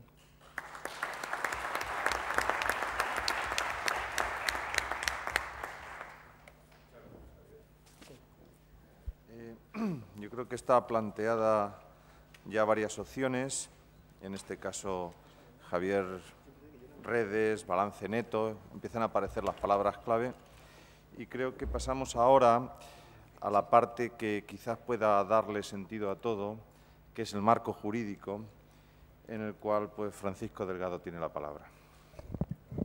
Muchas gracias, Alfonso. No sé si yo iba a ser capaz de darle sentido a todo o al contrario, si el marco jurídico es lo que le quita sentido a todo. Pero vamos a empezar por no desanimar y sí por agradecer a los organizadores el que hayan contado conmigo para intentar pergeñar en el tiempo del que dispongo cuáles son las características fundamentales de este marco jurídico, aunque va de suyo que no se va a poder entrar en todos los detalles porque esto requeriría pues, entrar en una casuística para lo que no tenemos tiempo. Pero la primera pregunta que surge es ¿qué es el autoconsumo? Yo creo que hay que empezar por ahí, Porque cuando hablamos de autoconsumo podemos estar hablando de cosas distintas y conviene que nos aclaremos y que todos entendamos a qué nos referimos. Un autoconsumo puede consistir en instalar un generador que atienda las necesidades de consumo eléctrico en una explotación agrícola. Por ejemplo, en fincas que están alejadas de la red de distribución y quieran tener su propio generador para sus necesidades. Pero hay otro autoconsumo que consiste en producir electricidad en la finca para atender las necesidades de esa misma explotación agrícola y, además, vender el excedente al sistema eléctrico. Creo que esto es realmente lo que hoy nos concita aquí, hablar de esta posibilidad fundamentalmente. Y viene a ser lo mismo, mutatis mutandi, que lo que ya en su momento definió el artículo 7 de la Ley de Conservación de la Energía del año 1980. Le llamaba autogeneración. En esta ley del año 1980 se regulaban las relaciones entre el autogenerador y las compañías eléctricas con la finalidad de ampliar, precisamente, de promover la extensión de la autogeneración. Y en esta ley del año 80 se definía la autogeneración como una actividad secundaria en la cual se aprovechaban residuos o energías renovables que suponía una mejora del consumo energético y un ahorro energético. Y se regulaban los derechos de los autoproductores precisamente para establecer derechos y obligaciones, quiero decir, las relaciones con la empresa de distribución. Después, bueno, esto dio lugar a una serie de desarrollos normativos mediante órdenes ministeriales, reales decretos, que estuvieron en vigor durante los años 80 y hasta que entró en vigor la nueva ley del año 1997, la Ley del Sistema Eléctrico, que cambia la denominación, ahora le llama autoproducción. Le llama autoproducción y los define como aquellas personas físicas o jurídicas que generan electricidad fundamentalmente para su propio uso, y se entenderá que un autoproductor genera electricidad cuando autoconsuma, para su propio uso, quiero decir, al menos el 30% de la energía producida por él mismo, si esta potencia instalada es inferior a 25 megavatios, o al menos el 50% si su potencia instalada es superior a 25 megavatios, es decir, vincula un consumo mínimo al máximo de producción posible. En las directivas europeas, por supuesto que está también tratada esta cuestión, aunque creo que el término más extendido es el de generación distribuida, que parece ser que es también el concepto que mejor define de lo que estamos hablando. Y las razones pues, son diversas. En primer lugar, mejorar la eficiencia del sistema, como ya se ha dicho, porque la menor pérdida en transporte, fomentar el uso de las energías renovables, alternativas limpias, ahorro de combustibles fósiles. En definitiva, hay un conjunto de bienes, de intereses que trascienden a los del propio generador y que suponen una mejora para el conjunto de la sociedad. Sin embargo, estas modalidades terminan de desaparecer con el Real Decreto Ley 7/2006 de medidas urgentes del sector energético. Desaparece de la ley esta figura de la autoproducción, de la autogeneración. En realidad, puede que en aquel momento no tuviera demasiado interés, puesto que la existencia de un sistema del llamado régimen especial para las energías renovables y la cogeneración hacía que lo más interesante fuese precisamente vender todos los kilovatios verdes al sistema eléctrico sin consumir en la explotación, puesto que la diferencia de precios entre unos y otros compensaba. En una reciente reforma de la Ley del Sector Eléctrico, en concreto una reforma de 30 de marzo de 2012, vuelve a definirse lo que es el productor, lo que es el consumidor, y se abre la puerta a una figura nueva, a un tertium genus, que aunque no lo llama con su nombre, sí que parece que está refiriéndose a la autoproducción, a la autogeneración, al autoconsumo o a la generación distribuida. Porque prevé que, además de los productores o de los consumidores, dentro de la definición, reglamentariamente puedan establecerse para determinados consumidores modalidades singulares de suministro para fomentar la producción individual de energía eléctrica destinada al consumo en la misma ubicación, detallando el régimen de derechos y obligaciones que de ellas resulten. Es decir, está abriendo el legislador una previsión para que una futura regulación reglamentaria pues establezca el marco normativo en el que se puede desarrollar esta actividad, que es a la vez producción y a la vez consumo. Participa de ambas actividades. Constituye, como digo, un tertium genus que merece, yo creo, si se quiere de verdad impulsar, pues, una regulación específica. Entonces, la cuestión, las preguntas básicas que nos podemos hacer es si puede un agricultor producir electricidad y venderla al sistema eléctrico, si puede utilizar para ello las líneas de distribución eléctrica, el transformador, es decir, el conjunto de las instalaciones de que disponga en su finca, por ejemplo, porque ya disponga de una instalación de riego. Podemos plantearnos por qué no lo hicieron antes. Seguramente había distintas razones, entre otras el desconocimiento del mercado, la opacidad del propio sector, el elevado coste de inversión que esto requería, el tratarse de una actividad industrial ajena a la agricultura y, como antes he dicho, la posibilidad más bien de constituir una propia empresa dedicada a las energías renovables bajo el amparo del régimen especial, que de por sí pues, era una actividad singular bastante interesante. Pero esto ha cambiado radicalmente y hoy resulta mucho más interesante que antaño y quizá donde antes no se vio el interés, el futuro que esto tenía, ahora aparece con toda claridad. Como ya se ha dicho, en primer lugar, el crecimiento exponencial de los costes energéticos y en particular de la electricidad. Por otro lado, el abaratamiento de la inversión, es decir, la eficiencia que han alcanzado las energías renovables, fotovoltaica, mini eólica, etcétera, junto con la facilidad de su manejo, de su gestión. Es decir, al ser energías mucho más eficientes, están mucho más al alcance y resultan mucho más interesantes. Y, en definitiva, porque se necesita rentabilizar las fincas, se necesita rentabilizar la actividad agraria emprendiendo nuevas actividades. Porque, además, como es sabido, mientras que el consumo puede tener lugar durante unas horas y unos meses al año, en cambio, la producción puede llevarse a cabo durante todos los días del año y durante muchas horas. Bien, hecha esta introducción de los antecedentes, de los problemas que se pueden plantear, del interés que tiene la autoproducción, a mí me correspondería clarificar, en la medida de lo posible, cuál es el marco normativo por el que se puede llevar a cabo esta actividad pensando en lo que tenemos más cerca. Y realmente tengo que confesar que es una cuestión bastante difícil, porque es una regulación muy compleja que ha estado sometida a muchos cambios, a muchos vaivenes, además en muy corto espacio de tiempo. La seguridad jurídica es algo indispensable para cualquier emprendedor, para cualquier persona que se decide a invertir, a asumir riesgos que al final pueden costar dinero. Y yo creo que esta es una de las cuestiones que más se necesita, que los poderes públicos, que el legislador, que la Administración establezca una regulación adecuada y la mantenga de una forma continuada durante el tiempo para que quienes se hacen adelante pues puedan hacer sus cálculos, ver sus posibilidades y atreverse sin tener que soportar incertidumbres. Está claro que el interés también se ha reavivado mucho por el Real Decreto 1699 de 2011, que regula la conexión a la red de instalaciones de producción de electricidad de pequeña potencia, y el anuncio, ya se manejan incluso borradores, de una próxima regulación que regule el régimen económico de esos intercambios de energía, y es de esperar también que amplíe el régimen a instalaciones de mayor potencia, puesto que el umbral que se ha puesto en 100 kilovatios, digo bien, pues es realmente muy bajo. Ese Real Decreto de 2011 no está pensando, lo dice expresamente, en autoconsumos domésticos y del sector terciario, es decir, un centro comercial, un hotel, en fin, actividad terciaria.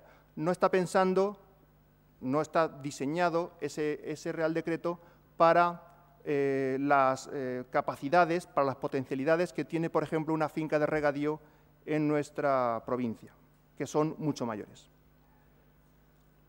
Bien, dicho esto, y si el moderador, en fin, me va a respetar un poco el tiempo, si me excedo, me gustaría decir algo a propósito de la política energética europea, porque creo que es muy importante, además de saber qué es el último Real Decreto, la última orden ministerial, saber cuál es el panorama de lo que hoy día marca el paso de las políticas, o debería marcar el paso de las políticas nacionales y regionales, que es el marco europeo.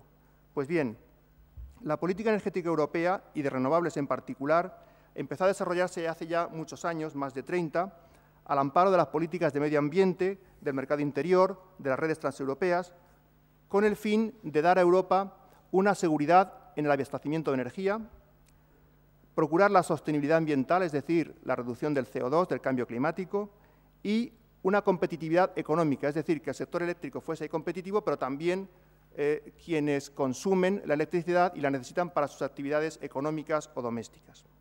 Puedo citar aquí una recomendación del Consejo del año 1988 sobre fomento de la cooperación entre empresas de servicios públicos y los autoproductores de electricidad, renovables, residuos y cogeneración. Hablo del año 88, luego ya ven que el asunto viene de atrás. Pues bien, desde el Tratado de Lisboa del año 2007, la energía es una política compartida entre la Unión Europea y los países miembros. Y dentro de esta política, que alcanza el rango en fin, es una política constitucional, diríamos, pues el fomento de las renovables aparece como uno de sus objetivos cardinales, para alcanzar, en concreto, según programas ya de desarrollo, un 20% al menos de cuota en el año 2020. Bien, las directivas europeas apoyan el fomento de las renovables y de la generación, de la autogeneración en particular. Marcan objetivos de producción de electricidad verde a los Estados, promueven la simplificación administrativa, la transparencia, la objetividad en el acceso al mercado de producción. Es reiterada, constante, la llamada que hace desde recomendaciones, directivas, programas, libros verdes, blancos, etcétera, insistiendo constantemente a los países para que de verdad acometan estos cambios que son indispensables si de verdad se quiere acabar con las barreras que impiden que la autogeneración, las energías renovables, la cogeneración, etcétera, se desarrollen y puedan llegar a alcanzar su papel en Europa. Pero directamente Europa no establece una regulación aplicable por sí misma. Han de ser los países, los Estados, quienes adapten su legislación, incorporando estos mandatos, estos principios, estas orientaciones, pero reformando los derechos nacionales, las leyes, los reglamentos, en cada país, en cada región. No obstante lo cual hay que decir que es muy importante, no solo a nivel de impulso político, sino también porque el derecho europeo no es ningún escollo. Esto es lo que quería resaltar. Si no fuese así, si no existiese esta política europea, muchas ayudas o muchos regímenes que puedan poner los Estados serían vistos como ayudas de Estado, como prácticas restrictivas a la competencia, es decir, que podrían ser utilizados contra las renovables, contra la cogeneración, contra el autoconsumo, y no es así. Desde el derecho europeo, incluso la jurisprudencia del Tribunal de Justicia, está constantemente respaldando que los países adapten su legislación y de una vez por todas acometan los cambios que hacen falta.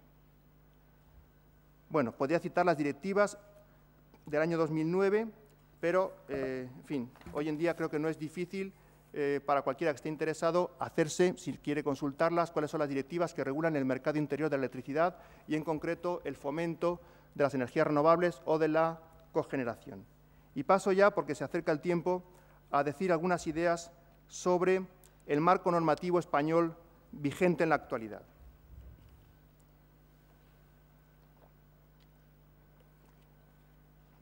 Como antes he dicho, una reforma muy reciente, de apenas el 30 de marzo de 2012, ha modificado la definición, retocando la definición, y ha abierto el hueco a esa regulación reglamentaria de esa figura mixta que es el autoconsumo, el autogenerador, la generación distribuida, pero que está pendiente de un reglamento. Está pendiente en parte, puesto que el Real Decreto 1699 de 2011 ya regula las condiciones técnicas de conexión a la red de las instalaciones de pequeña potencia, los domésticos y del sector terciario hasta 100 kilovatios.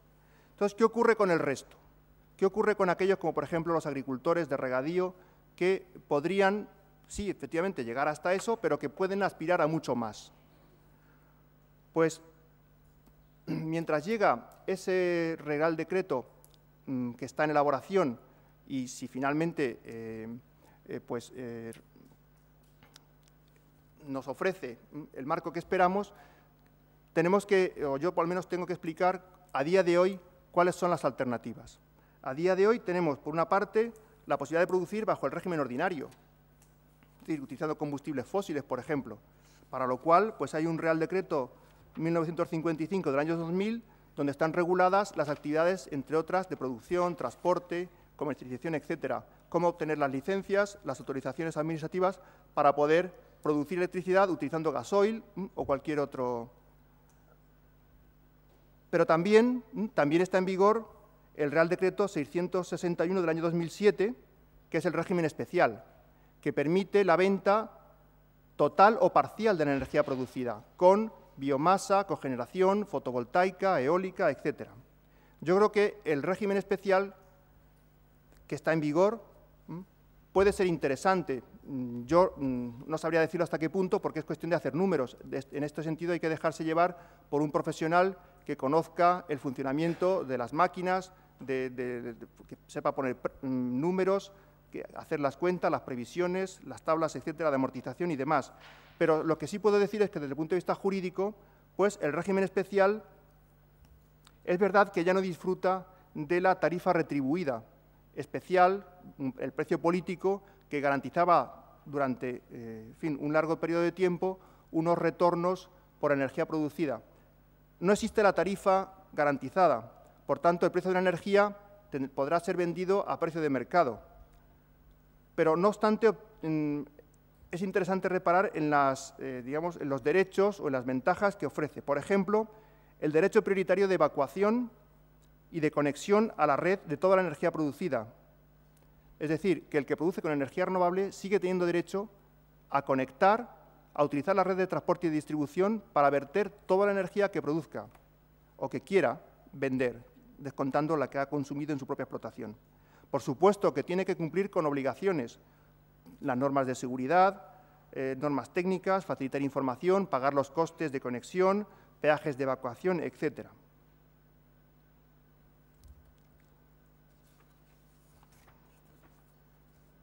Si quiere llevar adelante esta producción de electricidad bajo el régimen especial, tiene que seguir una serie de pasos, un procedimiento de legalización. Es decir, solicitar el punto de evacuación, punto de conexión a la compañía eléctrica, tramitar la autorización administrativa, salvo que por su escasa potencia pues, pueda estar exento de esto, una licencia municipal de obras, un certificado del instalador o un acta de puesta en marcha, la revisión por parte de la compañía distribuidora una vez que la planta ya esté construida, darse de alta en el registro de productores en régimen especial, en los registros fiscales que corresponda, si ha de pagar impuestos o impuesto especial de electricidad, si va a vender electricidad. Bien, y hasta aquí, muy brevemente, el marco regulador. Pero me gustaría, si es posible, muy brevemente, hacer algunas propuestas. Yo no sé si desde aquí se podrán trasladar, si estas jornadas se van a transcribir y difundir después, pero yo creo que ahora estamos en el momento en el que la Administración debería establecer una regulación que permita el acceso de los agricultores al mercado de producción de energía eléctrica, estableciendo algunos retoques.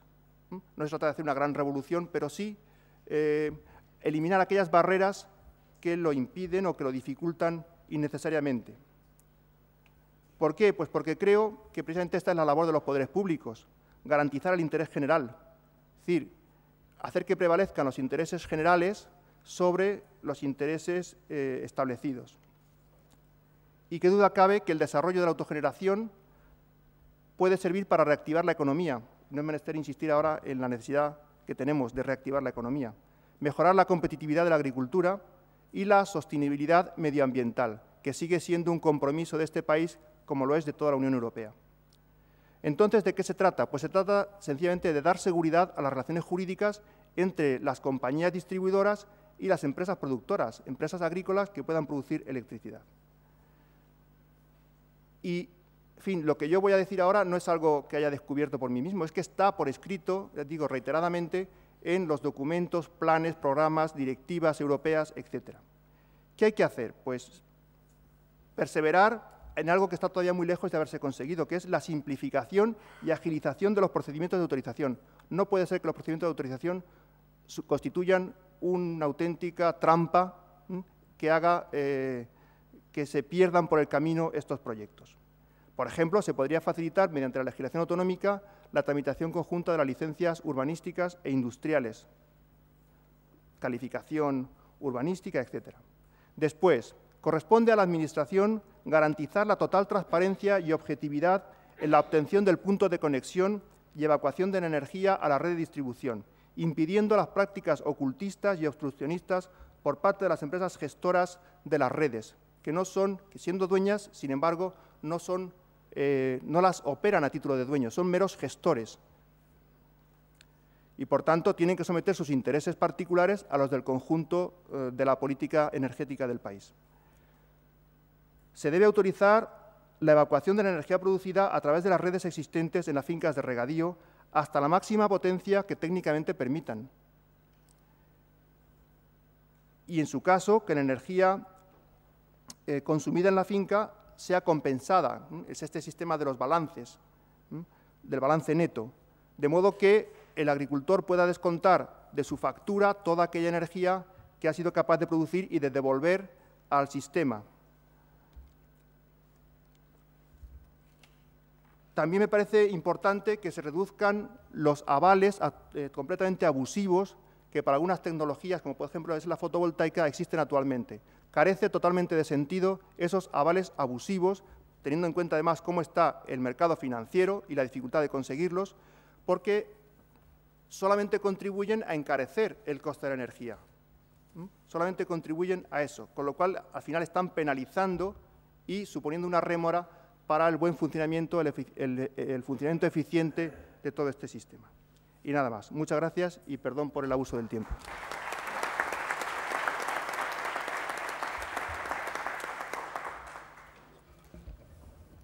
La verdad es que no se ha abusado ni un minuto. Bien, pues finalmente ya para terminar la parte de los ponentes y recogiendo también, por comentarlo también, lo que ha dicho Francisco Delgado en relación con uno de los objetivos de la jornada, que lo comentaré después, sería que, junto a las intervenciones de los ponentes y el debate que después se pueda establecer, llegáramos a elaborar unas conclusiones, unas ideas, unas propuestas, que fuera un documento resumen de esta jornada, de esta sesión, y que nos sirviera para poder proceder a caminar en la dirección de lo que se está apuntando y con seguridad se apuntará después. Muy bien, pues ya entonces pasamos a la última ponencia desde la mesa, que la hace Francisco Javier Forte y que presenta ejemplos y casos prácticos fuera de España, no sé si también aquí, de energías renovables aplicadas en el mundo rural. Bueno, pues buenas tardes y muchas gracias a todos, sobre todo por haber aguantado hasta el final, que me corresponde a mí esta hora tan dura de poder, a ver si consigo aguantar el aforo despierto todavía hasta acabar mi ponencia. Bueno, pues en primer lugar os voy a presentar muy brevemente, porque vamos mal de tiempo, bueno, porque queremos apresurar el tiempo y dejar un poquito de tiempo después para las dudas y el debate, que es el motivo principal que nos trae esta mesa. Pues nada, os voy a presentar un poquito lo que es APA. Os voy a hablar de lo que es APA mini-eólica, os hablaré de lo que es la definición de mini-eólica o lo que entendemos por definición de mini-eólica y el porqué de la mini-eólica como alternativa energética para la microgeneración distribuida. Hablaremos de las instalaciones aisladas mini-eólicas, de la situación actual legal de lo que es la mini-eólica, muy brevemente, y de lo que más nos atañe en esta presentación, pues de lo que es la conexión a red y de lo que es el autoconsumo y balance neto a partir de esta tecnología, lo que es mini-eólica, y de cómo ha evolucionado en este informe mundial que se presentó hace 3 semanas, en el cual hemos elaborado conjuntamente con todas las asociaciones de distintos países para hacer un retrato de cuál ha sido la evolución y cuál se espera que sea la evolución de este sector en todos y cada uno de los países. Bueno, pues APA es una asociación que aglutina todas las tecnologías renovables en nuestro país, está constituida en 1987 y APA agrupa a más de 500 empresas y está subdividida en distintas secciones en función de sus tecnologías. APA cumple este año 25 años, APA está representada en los siguientes organismos: está en el Consejo Consultivo de la Comisión Nacional de Energía, está presente en el CIEMAT, está presente en el Comité de Agentes de Mercado, es miembro de AENOR, de ENAC y de otras entidades públicas. Aparte, en Europa, bueno, también es miembro de distintas asociaciones y fundador de alguna de ellas.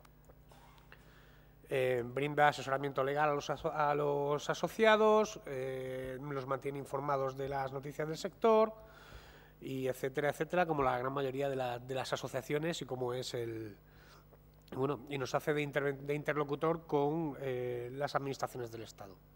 Dentro de APA está la sección mini-eólica, en la cual estas son algunas de las empresas que la componen. Y, bueno, pues lo que quería hablaros es de lo que es la mini-eólica, lo que es la generación distribuida y el autoconsumo.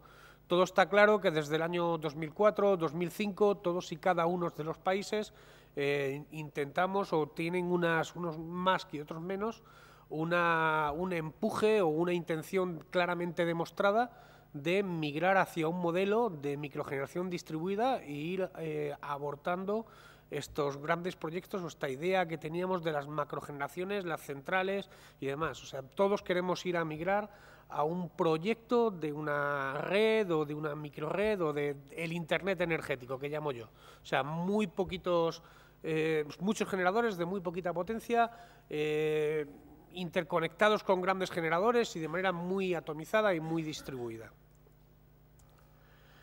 ¿Qué ventajas tiene la generación distribuida? Bueno, pues aquí no voy a repetir en todo lo que hemos dicho. Pérdidas, instalaciones de pequeña potencia. En cuanto a mini-eólica, hablamos de aerogeneradores dentro de la IEC, de la 60.402, o sea, de menos de 200 metros cuadrados de área barrida de rotor, ligados a un punto de suministro, producción en baja tensión. Es microgeneración distribuida tanto si está conectado a la red como si está aislado.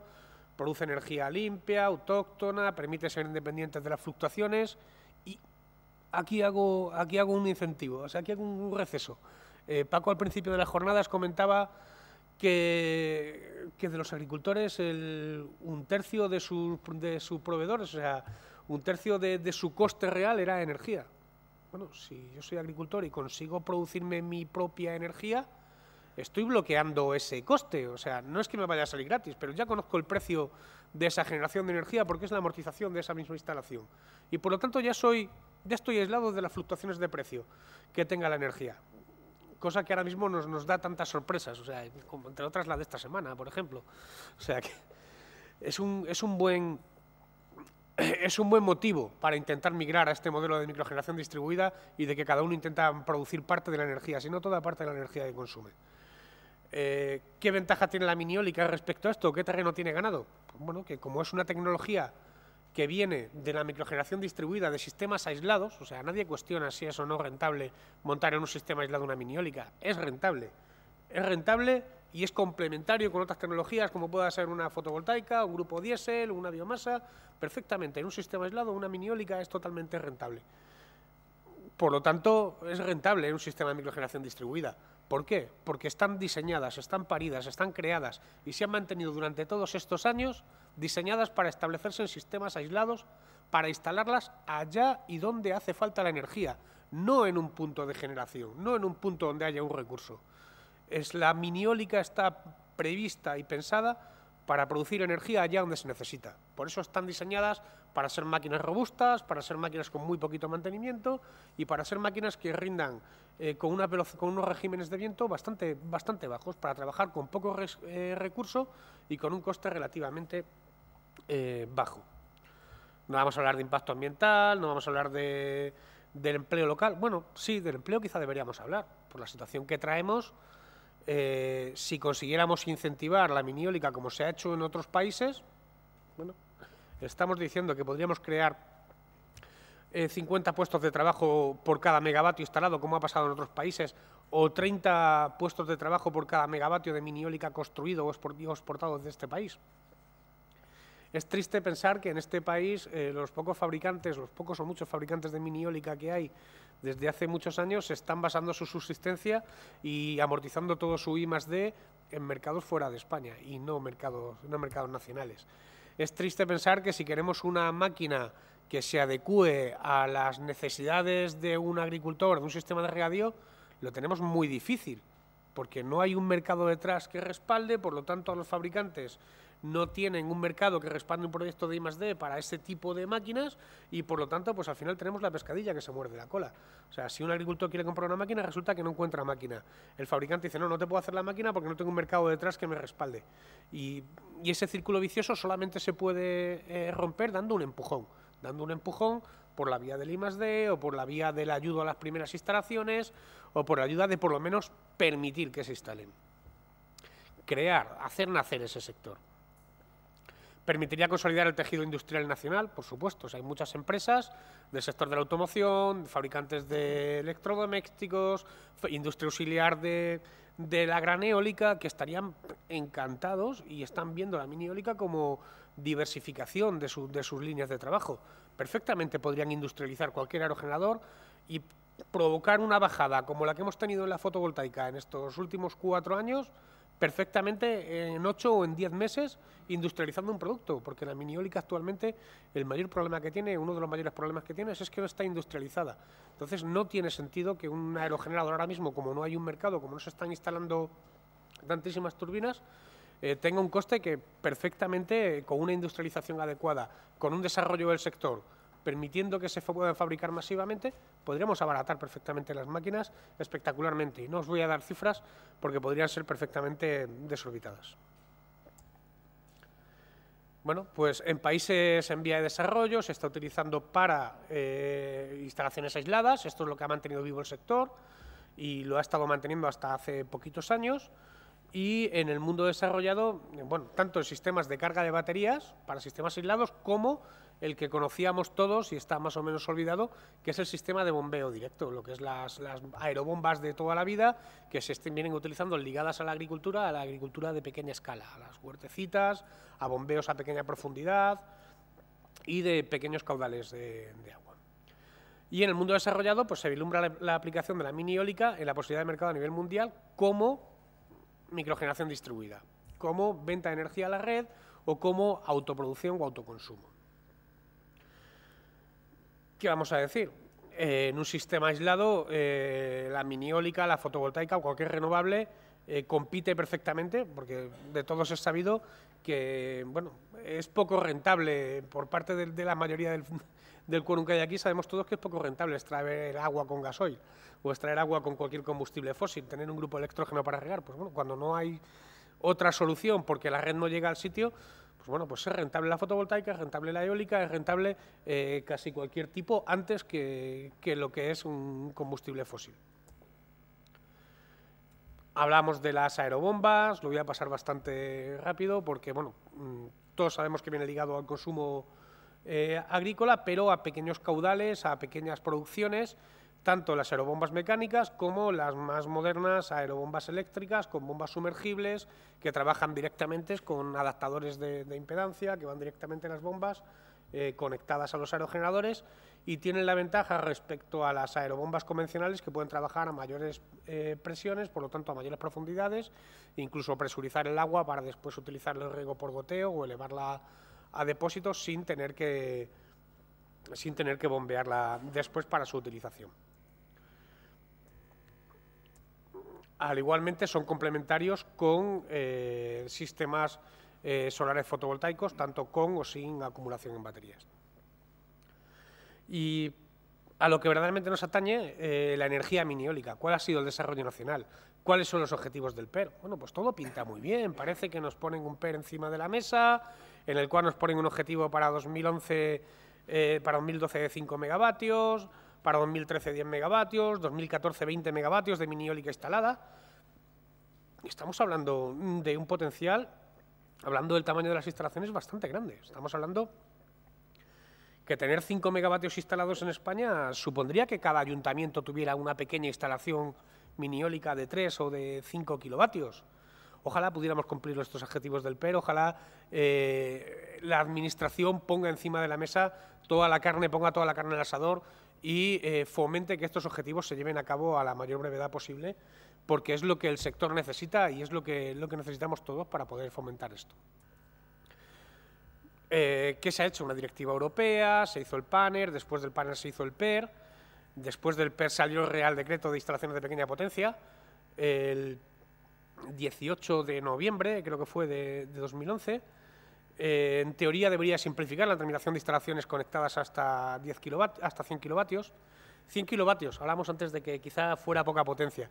Luego en el debate hablaremos de esto porque ese escalón tiene miga y en parte es justificable, o en parte podríamos justificar a la Administración, y digo solamente en parte, pero después en el debate podríamos hablar de ello.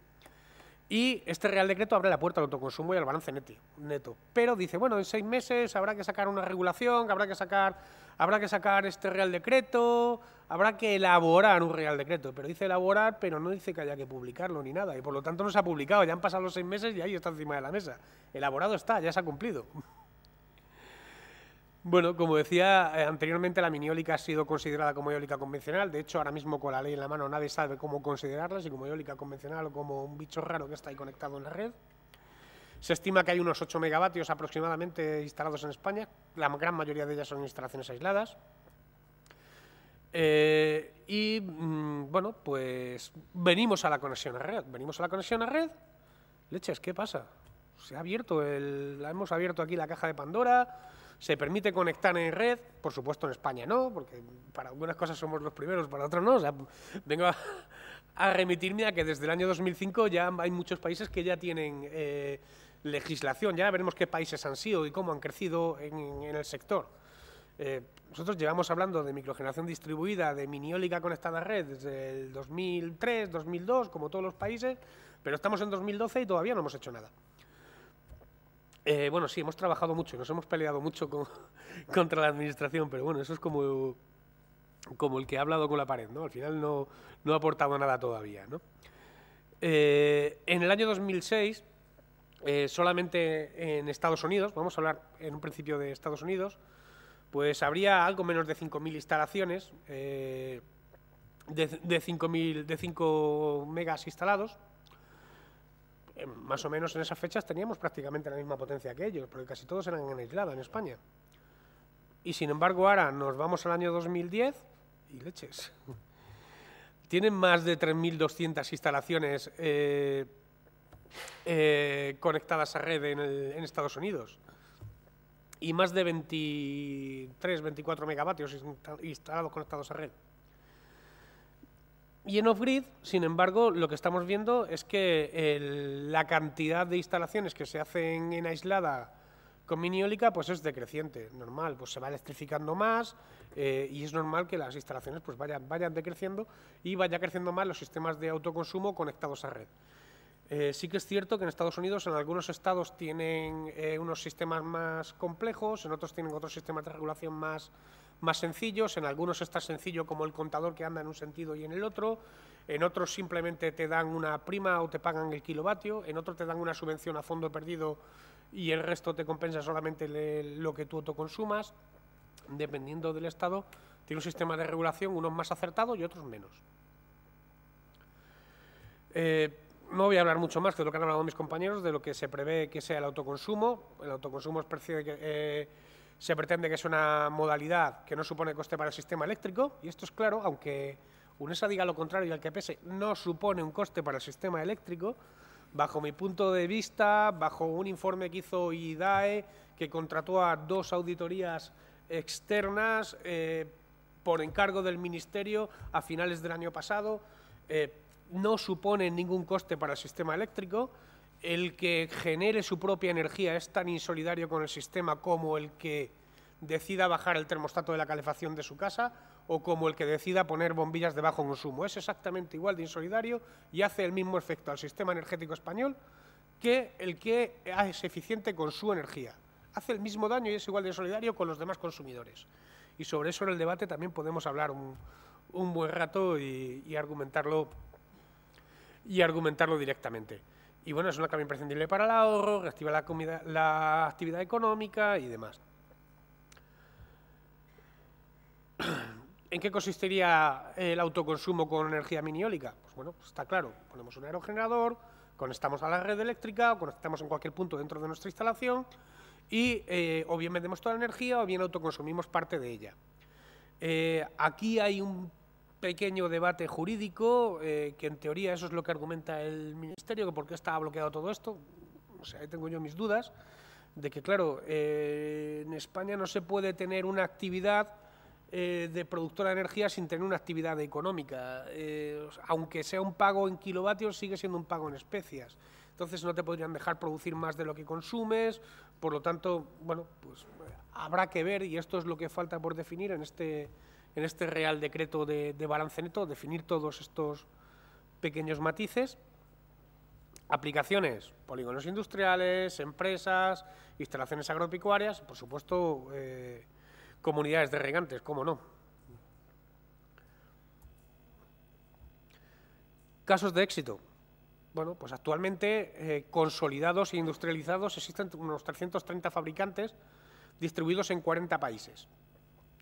Hay un crecimiento en el mercado mundial espectacular, o sea, estos últimos años ha sido desbordante. Actualmente, en 2010, hay 440 megavatios instalados, unas 656.000 unidades. Y hay que ver que China ha instalado 455.000 unidades, o sea, 450.000 unidades. Y Estados Unidos 144.000. Estados Unidos tiene su lógica porque empezó a instalar unidades en 2005, pero China sacó la regulación de mini eólica, creo que fue hace 3 o 4 años, y ya van por donde van. Tan solo unos pocos gobiernos, o algunos gobiernos, tienen políticas específicas de apoyo a esta tecnología, y el sector mini eólico dispone de una excelente oportunidad. La estimación de la Asociación Mundial Eólica para 2020 es un crecimiento de un 1000%, y se espera que haya unos 3.800 megavatios instalados. Se espera que haya datos de crecimiento. Estos son los datos de crecimiento del mercado y de empleo en Estados Unidos, ligados a este crecimiento de la mini eólica. Podemos ver cómo estos últimos años ha ido creciendo la instalación de máquinas de mayor tamaño, o sea, la mini eólica va creciendo de tamaño. Hace unos años, años atrás, era prácticamente inapreciable la instalación de máquinas de más de 10 kilovatios. Este año ya se han instalado un montón de máquinas de 20 kilovatios, de 25 kilovatios aproximadamente. Y esperemos que vaya creciendo en tamaño. El que sean máquinas de 20 kilovatios no quiere decir que sean instalaciones de 20 kilovatios. O sea, es perfectamente realizar una instalación de 100 kilovatios con 4 máquinas de 25 kilovatios, pero no con 100 máquinas de 1 kilovatio. O sea, hay cosas que la escala de la lógica se rompe. Simplemente decir que, bueno, pues se han creado 1.500 empleos directos y se han evitado 160.000 metros cúbicos de CO2. No, para quien quiera más datos de esta presentación la podéis tener es que no quiero alargarme más y dejar un poquito más de tiempo para lo que sea el debate. Aquí tenéis unos datos de crecimiento del mercado en Reino Unido, que, como decía, la estrategia de microgeneración nació en 2005 en Reino Unido. Esperamos que haya un cambio de paradigma, que todos migremos a lo que es la microgeneración distribuida, y para el que quiera la presentación o el avance del estudio mundial de mini eólica, está a vuestra disposición en minieolica@apa.es, podéis solicitarlo perfectamente. Tanto el avance del estudio como el estudio completo de la Asociación Mundial Eólica. Nada más y perdonadme que haya sido tan breve.